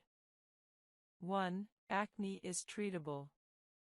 Whatever your acne severity, treatment exists. You can achieve clear skin. 2. Consistency matters more than perfection. Maintaining a routine 90% of the time beats perfect adherence for 2 months than abandonment. 3. Your acne is unique. Treatments that work for others might not work for you, and vice versa. Personalizing based on your response is important. 4. Professional help is valuable. Dermatologists can identify problems you might miss, recommend optimal treatments, and provide professional therapies beyond home care. 5. Mental health is legitimate. Acne's psychological impact is real. Addressing it matters as much as treating physical acne. 6. Lifestyle factors matter. Sleep, stress, diet, and exercise significantly affect acne. Optimizing these supports treatment success. 7. Early intervention prevents complications. Treating acne promptly prevents severe acne and scarring that would result from delayed treatment. 8. Long-term maintenance matters. Achieving clear skin isn't the finish line. Maintaining clarity requires ongoing appropriate management. Your acne journey is unique to you. Some people achieve clear skin with simple topical treatments. Others require comprehensive professional management, including systemic medications. Both paths lead to clear skin. Whether you're just starting acne treatment, struggling with treatment-resistant acne, or maintaining achieved clarity, you now have comprehensive knowledge to guide your path forward. Clear skin is achievable. Your dedication to understanding your acne and implementing appropriate treatment will lead you there. Best wishes on your acne-free future, potentially safe during pregnancy. Topical salicylic acid used in small amounts and limited areas. Large-scale systemic absorption possible though typically minimal. Topical azelaic acid, generally considered safe. Topical clindamycin, some dermatologists recommend avoiding though others consider it relatively safe. Sulfur-based products, considered relatively safe historically. Most conservative approach during pregnancy, gentle cleansing only, avoiding all active acne treatments unless absolutely necessary. Many dermatologists recommend waiting to treat acne aggressively until after pregnancy or after breastfeeding concludes if planning to breastfeed. If acne must be treated during pregnancy due to severity or psychological impact, consultation with both your obstetrician and dermatologist ensures treatments are appropriately selected based on risk-benefit analysis specific to your pregnancy. Sometimes treating severe acne is justified despite medication risks if the psychological impact is severe. Post-pregnancy acne sometimes occurs as hormones shift after delivery. Many women tolerate this temporary worsening with the knowledge it typically resolves within months. Breastfeeding considerations. Most topical acne treatments are safe during breastfeeding as systemic absorption is minimal. However, discussing specific medications with your healthcare provider ensures safety. Postpartum hormonal changes sometimes improve acne that was severe during pregnancy. This improvement can be psychologically significant after months of acne during pregnancy. Planning for pregnancy. If you're on acne medications like isotretinoin requires stopping several months before conception. Discuss with your dermatologist if planning pregnancy. Guide 67, Acne in Adolescence, Age-Specific Management and Developmental Considerations. Adolescent acne requires understanding both the physiological changes driving acne and the psychological sensitivities of adolescence. Age-appropriate management optimizes outcomes and builds healthy skin habits for adulthood. Puberty triggers the hormonal changes driving typical adolescent acne. Androgens surge during puberty. Treatments, typically 3 to 6, provide progressive improvement. Laser resurfacing works for all scar types but is most effective for shallow scars and ice pick scars. Dermal fillers inject material beneath scars to fill depressions temporarily. Different fillers last varying lengths. Some last 6 months, others 1 to 2 years. This approach works well for ice pick and boxcar scars but requires repeat treatments. Filler results are immediate, making this attractive for short-term improvement. Microneedling creates controlled microinjuries, stimulating collagen production and remodeling scarred tissue. Multiple sessions, typically 4 to 6, provide progressive scar improvement. Microneedling works for all scar types and is relatively affordable compared to laser treatments. Chemical peels can improve shallow scars through repeated treatments. TCA, trichloroacetic acid, peels at medium depth can improve scar appearance, though results are less dramatic than laser or microneedling. Treatment selection depends on scar type, depth, and individual factors. Dermatologists typically recommend combination approaches, perhaps subcision combined with microneedling, or laser resurfacing combined with fillers. Severe, extensive scarring might warrant multiple treatment types performed sequentially. Realistic expectations are essential. Most scars can be significantly improved but rarely completely eliminated. Even after multiple treatments, mild scarring typically remains. However, significant improvement is usually achievable with appropriate treatments. Guide 13: Face Masks and Professional Facials for Acne Management. Face masks and professional facials supplement your daily skincare routine, providing concentrated treatments and professional expertise. Understanding various mask types and facial treatments helps you select appropriate options for your skin concerns. Clay masks absorb excess oil and impurities, making them ideal for oily, acne-prone skin. Green clay and kaolin clay are particularly effective. These masks draw out sebum, bacteria, and impurities from pores. Use clay masks 1 to 2 times weekly for 10 to 15 minutes on clean skin. Apply evenly, avoiding the eye area. As the mask dries, you'll feel slight tightening as oil is extracted. Rinse with lukewarm water and follow with moisturizer, as clay masks can be drying. Sheet masks infused with acne-fighting ingredients like salicylic acid, tea tree oil, or niacinamide provide targeted treatment and hydration simultaneously. Apply sheet masks to clean skin for 15 to 20 minutes, then remove and pat remaining serum into skin. Use 2 to 3 times weekly. Sheet masks are convenient, mess-free, and come in numerous formulations targeting specific concerns.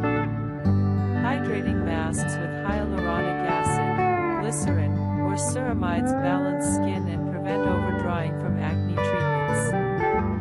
These masks are essential if your acne treatment regimen is causing excessive dryness. Use hydrating masks 1 to 2 times weekly, particularly on days when you're using strong actives like retinoids or chemical exfoliants. Mud masks similar to clay masks draw impurities from pores while providing mineral content. Some formulations include additional active ingredients. Use similarly to clay masks, 1 to 2 times weekly.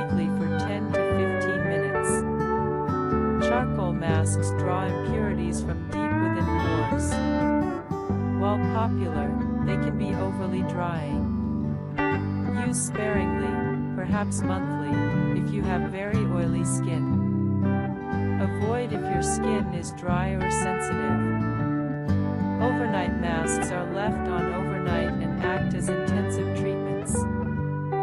Some are essentially very rich moisturizers, while others contain actives like retinol or acids.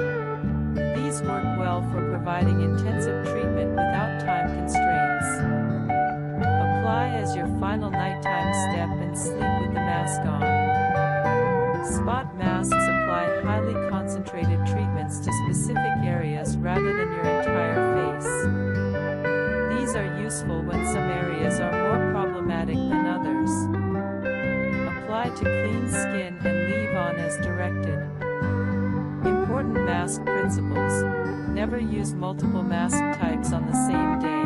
Choose one mask per skincare session. Always follow mask application with appropriate moisturizer, as masks can be drying. Start with masks once weekly, increasing frequency only as your skin demonstrates tolerance. Don't leave masks on longer than recommended. Longer application doesn't mean better results and risks overdrying. Masks are supplements to your core routine, not replacements for daily cleansing and treatment. Professional facials go beyond at-home masks, utilizing professional strength products, specialized equipment, and esthetician expertise. A typical acne-focused facial includes cleansing, exfoliation, extraction, treatment mask, and moisturizer application. The extraction component, professional removal of comedones, provides benefits impossible to achieve safely at home. Hydrofacial uses suction technology to extract impurities from pores without harsh manual extraction. A spiral tip applies suction while simultaneously infusing treatment serums. Hydrofacials provide immediate visible improvement, particularly for comedones. Most people see results after a single treatment, with cumulative benefits after 4 to 6 treatments performed monthly. Chemical peel facials use professional strength acids, glycolic acid, salicylic acid, or lactic acid, to exfoliate multiple skin layers. Superficial peels cause mild redness and slight flaking but require no downtime. Medium peels cause more significant exfoliation and require several days of recovery. Chemical peels improve acne, texture, and hyperpigmentation significantly. Monthly superficial peels or quarterly medium peels provide excellent results. Blue light therapy facials use specific light wavelengths to kill acne-causing bacteria. Blue light, around 415 nanometers wavelength, is particularly effective against Cutibacterium acnes. Treatments typically last 15 to 20 minutes.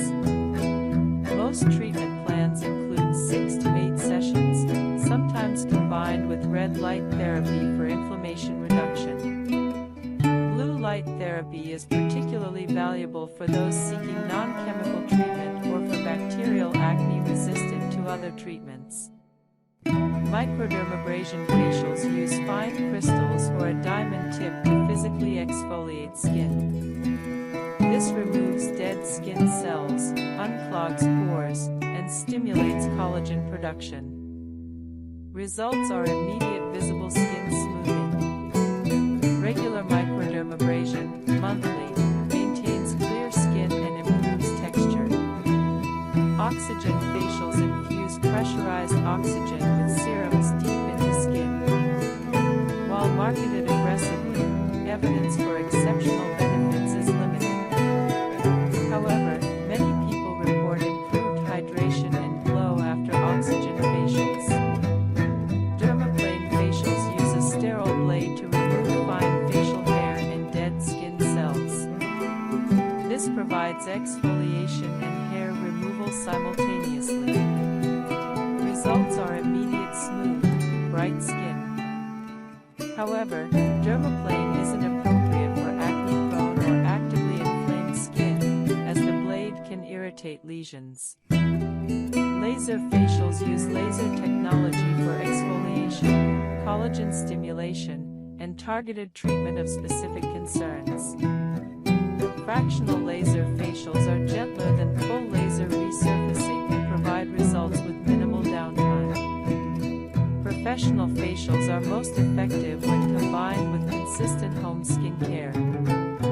Monthly professional treatments combined with daily mental health professional if psychological distress is severe. Combined medical and psychiatric treatment can be necessary and appropriate for some individuals. The timeline of acne treatment has psychological implications. Understanding that improvements typically take 8 to 12 weeks reduces the despair of not seeing immediate results. Knowing that this is normal rather than treatment failure helps maintain consistency during the early phases when visible improvement hasn't yet occurred. Guide 29, Acne-Safe Cosmetics and Makeup, Products that don't trigger breakouts. For many people with acne, cosmetics worsen breakouts through pore clogging or ingredient irritation. Understanding acne-safe makeup and cosmetics allows you to use cosmetics without exacerbating acne. This is particularly important for those using makeup for confidence or professional purposes. Acne cosmetica specifically refers to acne triggered or worsened by cosmetic products. This condition differs from acne triggered by other factors, it's purely product-induced. Recognizing whether your acne is acne cosmetica helps you address the root cause, stopping or switching the cosmetic product. Non-comedogenic labeling indicates products formulated not to clog pores or trigger acne in most people. However, non-comedogenic is not strictly regulated by the FDA, and what's non-comedogenic for one person might be comedogenic for another. Non-comedogenic labeling provides guidance but isn't a guarantee. Foundation is perhaps the most likely cosmetic product to trigger acne, as it's applied to large facial areas and remains on skin for extended periods. Silicone-based foundations often trap bacteria and sebum more readily than other formulations. Oil-free, water-based, or mineral foundations are generally better tolerated by acne-prone skin. Powder foundations allow better skin breathing than heavy liquid foundations. Additionally, looser application, don't cake it on, reduces pore clogging. Primers can exacerbate acne by creating an occlusive barrier over skin. If you use primer, choose lightweight formulations and don't over-apply. Some people with acne find that skipping primer entirely reduces breakouts without sacrificing makeup staying power. Concealers often contain heavy pigments and binders that can clog pores. Use sparingly, focusing concealer only on areas actually needing coverage rather than applying all over the face. Cream concealers are often heavier than stick or powder formulations. Powder concealers are generally lighter and better tolerated by acne-prone skin. Blushes in powder form are generally better tolerated than cream or liquid formulations. Mineral-based blushes are often less problematic than other types. Apply blush lightly, heavy application increases pore clogging risk. Setting sprays and powders can help prevent foundation migration while reducing the need for heavy foundation application. Light powder setting rather than additional product buildup can actually improve makeup longevity while reducing acne trigger risk. Eyeshadow, eyeliner, and mascara are less likely to trigger facial acne, unless you're rubbing your eyes and transferring product to your face. However, avoid eyeshadow that falls onto your cheeks or near your cheekbones where it might clog pores. Waterproof mascara and eyeliner can be harder to remove, potentially leaving residue that accumulates and irritates skin. Ensuring thorough removal of eye products is important. Lip products can contribute to acne in the perioral area. Heavy, occlusive lipsticks might trigger breakouts around the mouth. Lighter formulations and careful removal reduce this risk. Some lip products contain irritating ingredients that, while not technically triggering acne, irritate the perioral skin, making breakout appearance worse. Makeup brushes and applicators accumulate bacteria, dust, and product residue. Dirty brushes directly transfer bacteria and irritants to skin, worsening acne. Clean makeup brushes at least weekly with gentle shampoo or brush cleaner. Replace sponges frequently.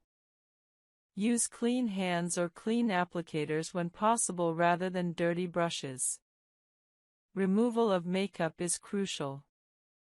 Leaving makeup on overnight allows prolonged contact with pores, promotes bacterial growth, and worsens acne.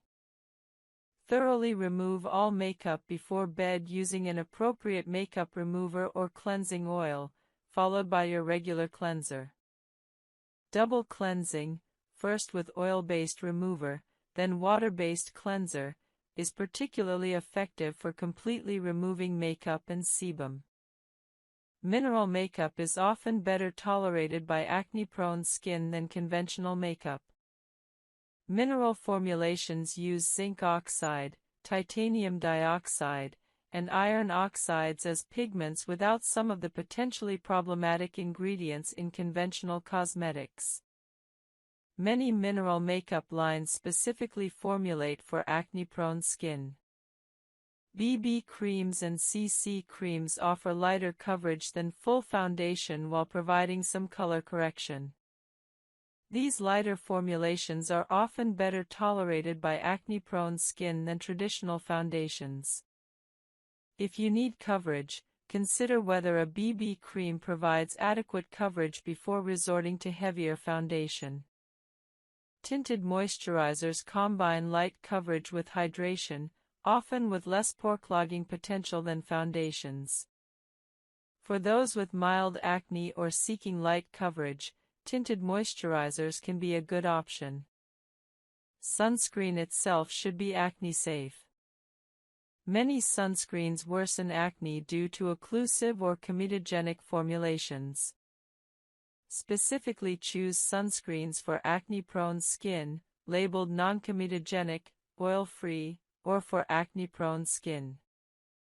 Mineral sunscreens are often better tolerated than chemical sunscreens. Testing new products carefully is essential. Introduce one new cosmetic at a time, using it for 1 to 2 weeks to assess whether it triggers new breakouts. If breakouts appear, discontinue the product and wait for acne to resolve before trying a different product. Testing one product at a time allows you to identify which products your skin tolerates. Some people find that minimizing overall makeup use helps control acne more than finding the perfect acne-safe products. If you use makeup only when necessary rather than daily, less product contact with skin means fewer breakout triggers. Consider whether you actually need all the makeup you're using or whether you could achieve similar results with less product. Professional makeup application services for special events often use heavy product application techniques. If you need professional makeup done, inform the makeup artist about your acne and request lighter application and acne-safe products if possible. Alternatively, request that you apply your own makeup at home after a professional provides guidance. The bottom line: find acne-safe products suitable for your skin, apply minimally, remove thoroughly, and use clean tools. This approach allows you to use cosmetics without significantly exacerbating acne. Guide 30: Building your perfect personalized skincare routine, complete advanced framework. After understanding numerous acne treatments and supporting strategies, integrating all this knowledge into a personalized, optimized skincare routine that works specifically for your skin is essential. This comprehensive framework guides you through creating your perfect routine. Step 1. Identify your specific acne profile. Are you primarily comedonal, blackheads, whiteheads? Inflammatory, red pimples, pustules? Hormonal, deep cystic lesions? Severe mixed type? Fungal acne? Acne cosmetica? Your acne type guides which treatments are most appropriate. Comedonal acne particularly benefits from salicylic acid. Inflammatory acne responds best to benzoyl peroxide. Hormonal acne often requires systemic hormonal treatment. Fungal acne requires antifungal treatment. Guide 1. Complete understanding of acne, pathophysiology, types, and root causes. Acne is one of the most prevalent skin conditions affecting approximately 85% of people aged 12 to 24, with significant numbers also experiencing adult acne. To effectively treat acne, you must first understand its underlying mechanisms and various manifestations. Acne develops through a complex process involving 4 primary factors: increased sebum production, follicular hyperkeratinization, colonization by Cutibacterium acnes bacteria, and inflammation. The sebaceous glands, which produce sebum or skin oil, become hyperactive primarily due to hormonal stimulation. During puberty, androgens like testosterone trigger increased sebum production. This oil production is essential for skin protection, but excess sebum creates an environment conducive to acne development. The sebaceous glands have androgen receptors, meaning individuals with heightened sensitivity to hormones or with hormonal imbalances experience excessive sebum production. Follicular hyperkeratinization refers to the abnormal shedding of skin cells lining the hair follicle. Normally, dead skin cells shed and exit through the hair follicle to the skin surface. In acne-prone individuals, these cells stick together and don't shed properly, creating a plug within the follicle. This plug, combined with sebum, forms an ideal environment for bacterial growth and acne formation. Cutibacterium acnes, previously known as Propionibacterium acnes, is a naturally occurring bacterium on human skin. However, in the oxygen-poor environment created by plugged follicles, this bacterium proliferates rapidly. These bacteria produce enzymes and toxins that trigger the immune system, causing inflammation and the visible acne lesions you see on your skin. Inflammation is the final component and arguably the most visible aspect of acne. When the immune system responds to bacterial presence and follicle rupture, it sends inflammatory cells to the area, causing redness, swelling, heat, and the formation of pustules or nodules. Understanding this process is crucial because different acne treatments target different components of this mechanism. There are numerous acne types, each requiring different treatment approaches. Non-inflammatory acne includes blackheads and whiteheads. Blackheads, or open comedones, form when a follicle is clogged with sebum and dead skin cells, but the pore remains open. The dark appearance results from oxidation of the sebum, not dirt.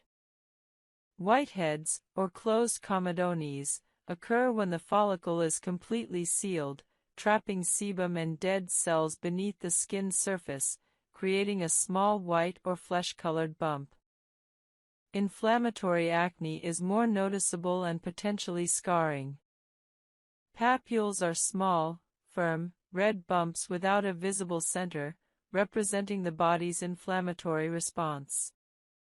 Pustules are similar to papules but contain a visible yellow or white center filled with pus. These are the classic pimples most people recognize. Nodules are larger, deeper, solid lesions that develop when inflammation extends deeper into the skin. They're typically painful and can last for weeks. Cystic acne represents the most severe form, where large, fluid-filled lesions develop deep within the skin. These are extremely painful and highly prone to causing permanent scarring. Several factors contribute to acne development beyond just hormones and bacteria. Genetics play a significant role. If your parents had severe acne, you're more likely to experience it too. Environmental factors matter considerably. Living in humid climates can exacerbate acne due to increased moisture promoting bacterial growth. Pollution and environmental toxins can clog pores and trigger inflammation. Stress hormones like cortisol increase sebum production and inflammation, explaining why acne often worsens during stressful periods. Diet influences acne more than previously thought. High glycemic foods rapidly spike blood sugar, causing insulin surges that trigger sebaceous gland stimulation and androgen production. Dairy products, particularly skim milk, contain hormones and proteins that may trigger acne in susceptible individuals. Omega-3 fatty acid deficiency promotes inflammation, while excessive omega-6 consumption without sufficient omega-3s creates an inflammatory imbalance. Certain medications, including corticosteroids and lithium, are known to trigger or worsen acne as a side effect. Recognizing your specific acne type and identifying contributing factors is the first step toward effective treatment. Some people have purely hormonal acne, while others struggle with bacterial acne, dietary triggers, or environmentally influenced breakouts. Understanding your personal acne profile allows you to select treatments targeting your specific problem rather than wasting time and money on ineffective solutions. Guide 2: Comprehensive Daily Cleansing and Preparation Routine for Acne-Prone Skin. The foundation of any successful acne treatment regimen is an appropriate cleansing routine. Many people underestimate the importance of proper cleansing, believing that any soap will suffice. However, for acne-prone skin, the cleansing process is far more nuanced and critical to success. Your cleansing routine will prepare your skin for treatment products and remove substances that promote acne formation. Begin by understanding that you should cleanse your face twice daily, once in the morning and once at night. Morning cleansing removes the oil, dead skin cells, and bacteria that accumulate overnight while you sleep. Your skin is active at night, producing more sebum and shedding dead cells, so morning cleansing is not optional. Evening cleansing is equally important, removing makeup, environmental pollutants, dirt, excess oil, and dead skin cells accumulated throughout the day. Many people neglect evening cleansing or do it hastily, significantly compromising their acne treatment results. Temperature matters more than most people realize. Always use lukewarm water, never hot water. Hot water strips away your skin's natural oils and disrupts the skin barrier, leading to increased irritation and compensatory sebum overproduction. Excessively hot water also causes blood vessel dilation, temporarily increasing inflammation and making acne appear worse. Conversely, cold water doesn't effectively remove oil and impurities, leaving your skin inadequately cleansed. Selecting an appropriate cleanser is crucial. For acne-prone skin, choose a gentle, pH-balanced cleanser specifically formulated for this skin type. The pH of your skin is approximately 4.5 to 5.5, slightly acidic. Using alkaline soaps disrupts this pH balance, damaging your acid mantle and increasing sensitivity and bacterial overgrowth. Look for cleansers labeled pH balanced or for acne-prone skin. Many quality acne cleansers contain salicylic acid, a beta-hydroxy acid that penetrates into pores to dissolve sebum and dead skin cells. A concentration of 0.5% to 2% is appropriate for daily cleansing. Some people prefer cleansers with benzoyl peroxide, which kills acne-causing bacteria. A 2.5% benzoyl peroxide cleanser is effective without excessive drying when used in a cleansing format rather than as a leave-on treatment. Others prefer gentle, fragrance-free cleansers without active ingredients, particularly if their skin is sensitive or if they're using other strong acne treatments. Experiment to find what works best for your skin, understanding that what works for your friend may not work for you. The cleansing process itself requires attention to technique. Wet your face thoroughly with lukewarm water to open your pores slightly and soften your skin. Apply your cleanser using your fingertips or a soft washcloth. Using your hands is often preferable because you have better control and can feel whether you're applying too much pressure. Gently massage the cleanser into your skin using circular motions for approximately 30 to 45 seconds. This duration gives the cleanser time to dissolve oil and loosen impurities without overstripping your skin. Pay special attention to your T-zone, your forehead, nose, and chin, where sebum production is typically highest.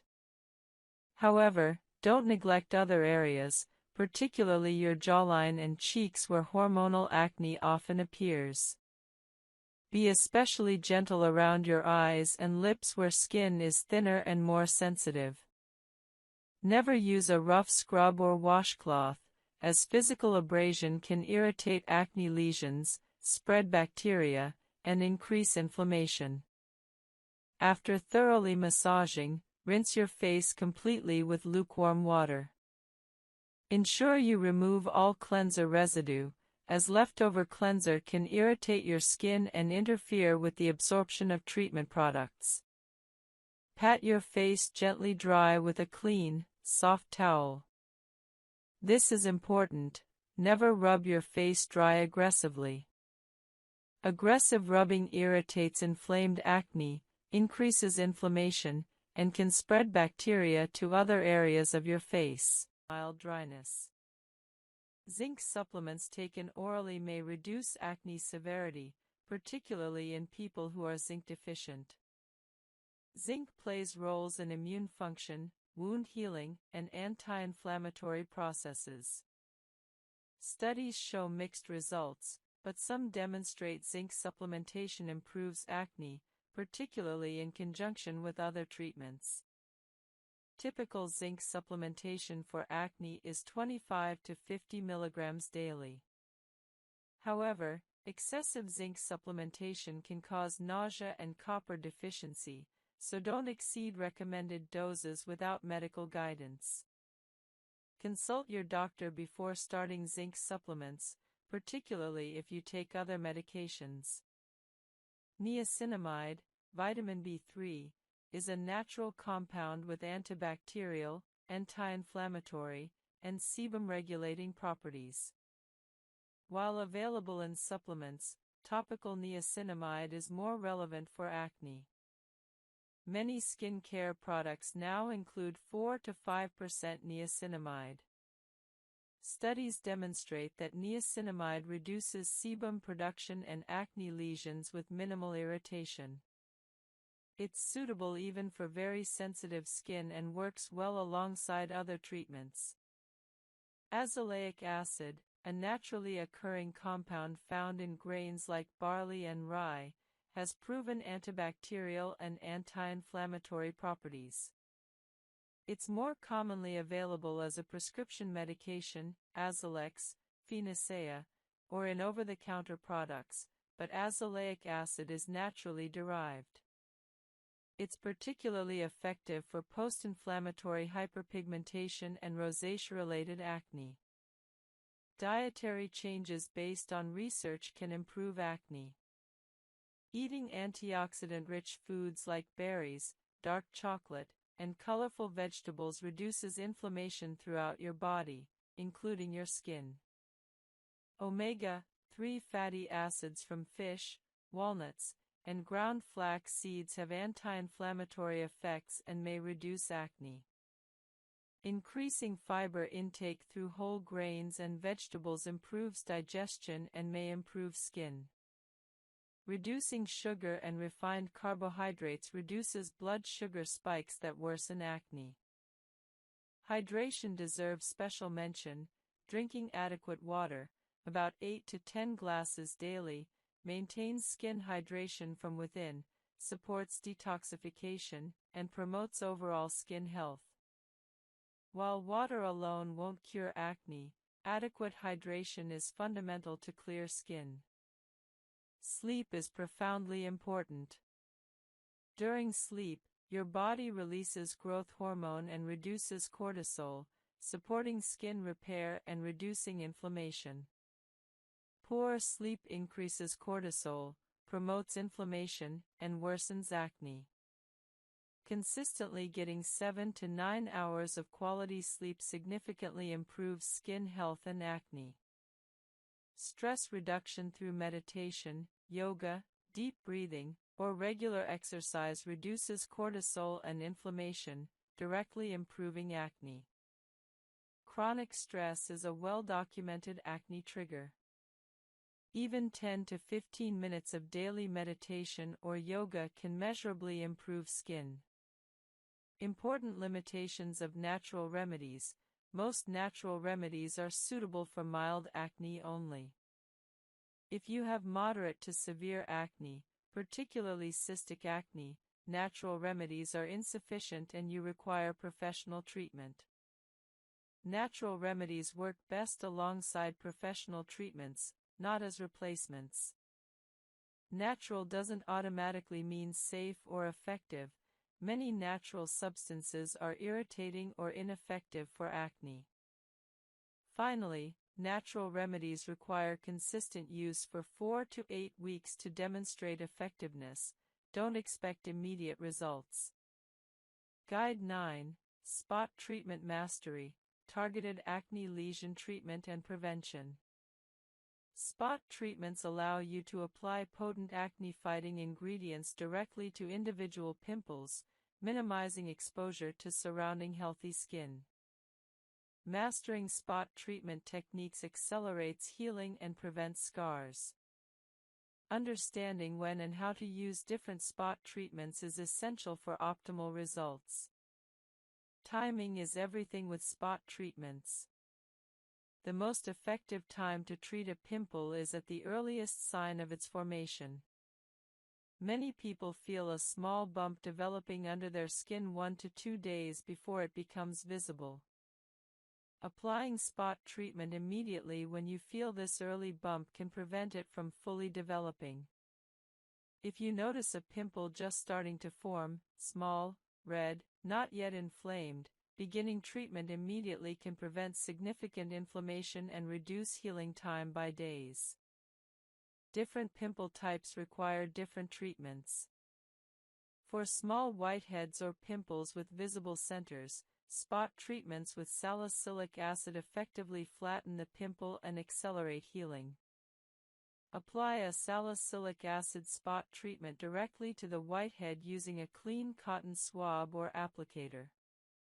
For closed comedones or small flesh-colored bumps, salicylic acid is also most effective. For inflammatory red pimples without visible centers, benzoyl peroxide is more effective than salicylic acid. For large, painful, deep cystic acne, neither topical spot treatment alone is sufficient. These require professional dermatologist intervention, intralesional steroid injections are highly effective for cystic acne. Preparation is important. Before applying any spot treatment, cleanse the area thoroughly to remove makeup, dirt, and oil. Pat the area dry completely. Applying spot treatments to damp skin reduces effectiveness and increases irritation. Wait a full 2 to 3 minutes after cleansing to ensure complete dryness. When applying spot treatment, use a clean applicator. Never apply with your finger as this spreads bacteria. Cotton swabs, disposable applicators, or sterile tools are appropriate. Apply a small amount directly to the pimple, covering just the lesion itself and a tiny bit of surrounding skin. Using too much spot treatment wastes product and irritates surrounding healthy skin. Spot treatment frequency depends on the product and your skin's tolerance. Salicylic acid spot treatments can typically be used twice daily, morning and evening, if your skin tolerates it. Benzoyl peroxide spot treatments should typically be used once daily initially, preferably at night, then increase to twice daily if your skin adapts well. Some very potent spot treatments are meant to be used only once or twice weekly. The less is more principle applies to spot treatments. Using more frequent applications or larger amounts doesn't accelerate healing, it only increases irritation and dryness. Consistent, moderate use is more effective than aggressive over-application. Never pick, squeeze, or extract pimples yourself unless absolutely necessary. Squeezing ruptures the follicle wall, pushing bacteria, sebum, and dead skin cells deeper into the skin. This spreads the pimple, increases inflammation, and significantly increases scarring risk. Additionally, using your fingers spreads bacteria to other areas of your face, causing more pimples. If a pimple has a visible white center and you feel you must extract it, use a professional extraction tool or, ideally, have a dermatologist perform professional extraction. If you do extract a pimple, do so properly. First, apply a warm compress for 10 minutes to soften the plug and open the pore. Use a sterile lancet or extraction tool, available at pharmacies or dermatology offices, to make a tiny puncture or use an extraction loop to gently apply pressure around the pimple. Never use fingernails. After extracting, immediately apply an antiseptic and then an acne treatment. This approach minimizes the damage compared to aggressive squeezing. Acne patches are an excellent spot treatment innovation. These hydrocolloid bandages, infused with acne-fighting ingredients like salicylic acid, are applied over pimples. They absorb pus and oil from the pimple while protecting it from external bacteria and irritation. Acne patches work best on surface pimples with visible centers rather than deep cystic acne. They're typically left on for 6 to 8 hours or overnight, providing results within 6 to 8 hours to overnight for responsive pimples. Many people use acne patches under makeup during the day or overnight. They're convenient, visible results-oriented, and non-irritating.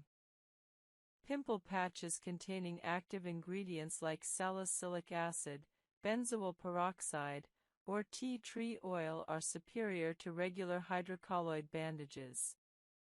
However, regular hydrocolloid bandages provide some benefit through moisture management and protection even without active ingredients.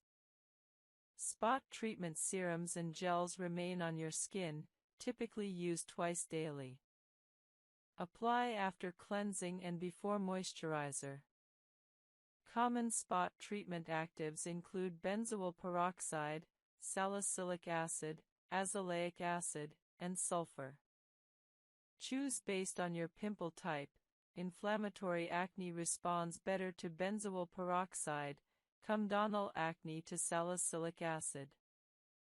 For very aggressive spot treatment, some dermatologists recommend combining low concentrations of different actives, perhaps a small amount of salicylic acid followed by a small amount of benzoyl peroxide on the same pimple. However, this should only be done if your skin tolerates it well and should be used sparingly. For most people, one spot treatment at a time is appropriate. Sulfur spot treatments are often overlooked but can be highly effective, particularly for inflammatory acne and sensitive skin. Sulfur has been used in dermatology for over a century and has proven antibacterial and anti-inflammatory properties. Some people find sulfur more tolerable than benzoyl peroxide or salicylic acid. Intralesional steroid injections administered by dermatologists are the gold standard for large, painful cystic acne. A small amount of steroid is injected directly into the cyst, causing it to deflate and heal within days. This prevents the cyst from persisting for weeks or months and significantly reduces scarring risk. If you have large cystic acne, ask your dermatologist about this option. Common mistakes with spot treatments include starting with too strong products, using them too frequently, using too much product, expecting overnight complete resolution, or abandoning consistency after just a few days. Spot treatment works best with realistic expectations. A moderate pimple treated consistently for 3 to 5 days should flatten and improve noticeably. Large cystic pimples take longer and may require professional intervention. Guide 10. Strategic moisturizing for acne-prone skin, hydration without triggering breakouts. One of the most common and damaging myths about acne is that people with acne shouldn't use moisturizer. This myth causes countless people to have dry, irritated, sensitive skin that's actually more prone to acne. Proper moisturizing is absolutely essential for acne-prone skin, and understanding how to moisturize without clogging pores is critical. The reality is that acne-prone skin, especially if you're using acne treatments, desperately needs moisturizer. Here's why. When your skin is dehydrated, it compensates by producing more sebum. This excess sebum actually worsens acne.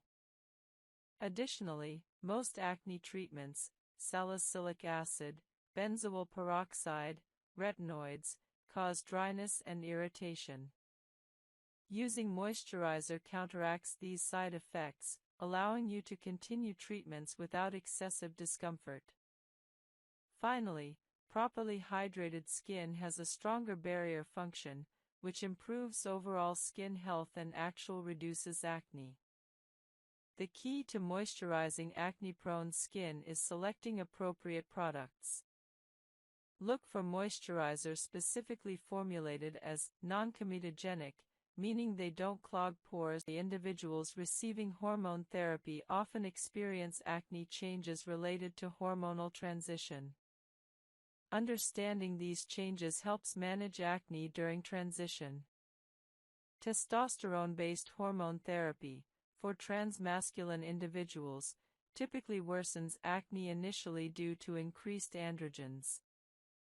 Acne often develops or significantly worsens during the first 1 to 2 years of testosterone therapy.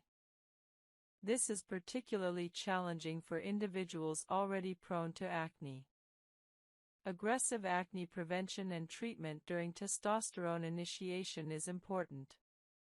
Some individuals benefit from starting acne treatment prophylactically before or as testosterone therapy begins. Estrogen-based hormone therapy, for transfeminine individuals, typically improves acne over time as androgens are suppressed. Many transfeminine individuals experience significant acne improvement within several months to a year of estrogen therapy. This improvement can be dramatic and psychologically significant. Spironolactone, commonly used alongside estrogen therapy for anti-androgen effects, has acne-beneficial effects. The combination of spironolactone plus estrogen provides maximal acne improvement in trans-feminine individuals. Timeline for hormone therapy. Acne effects is important to understand. Acne worsening from testosterone therapy might persist 1 to 2 years before stabilizing or improving. Setting realistic expectations prevents discouragement during this period. Psychological impact of acne during transition deserves acknowledgement. Acne during transition, when someone is often already managing significant life changes and body image adjustments, can cause additional distress. Aggressive acne management acknowledges this psychological weight. Working with dermatologists and endocrinologists familiar with transgender health improves care. Some clinicians are specifically experienced in managing acne in hormone therapy contexts. Iodine-containing supplements or medications can trigger acne. High-dose iodine supplementation is associated with acne worsening. This is one reason avoiding excessive iodine supplementation unless specifically indicated is prudent. Phenytoin, anti-seizure medication, and other older anti-seizure drugs can trigger acne or gingival hyperplasia, gum overgrowth. If these medications are necessary, managing side effects is required. When drug-induced acne is suspected, first confirm with your prescribing healthcare provider that the medication is likely the culprit. Assess whether alternative medications without acne side effects exist. If alternatives don't exist, combine the medication with aggressive acne treatment. Don't discontinue necessary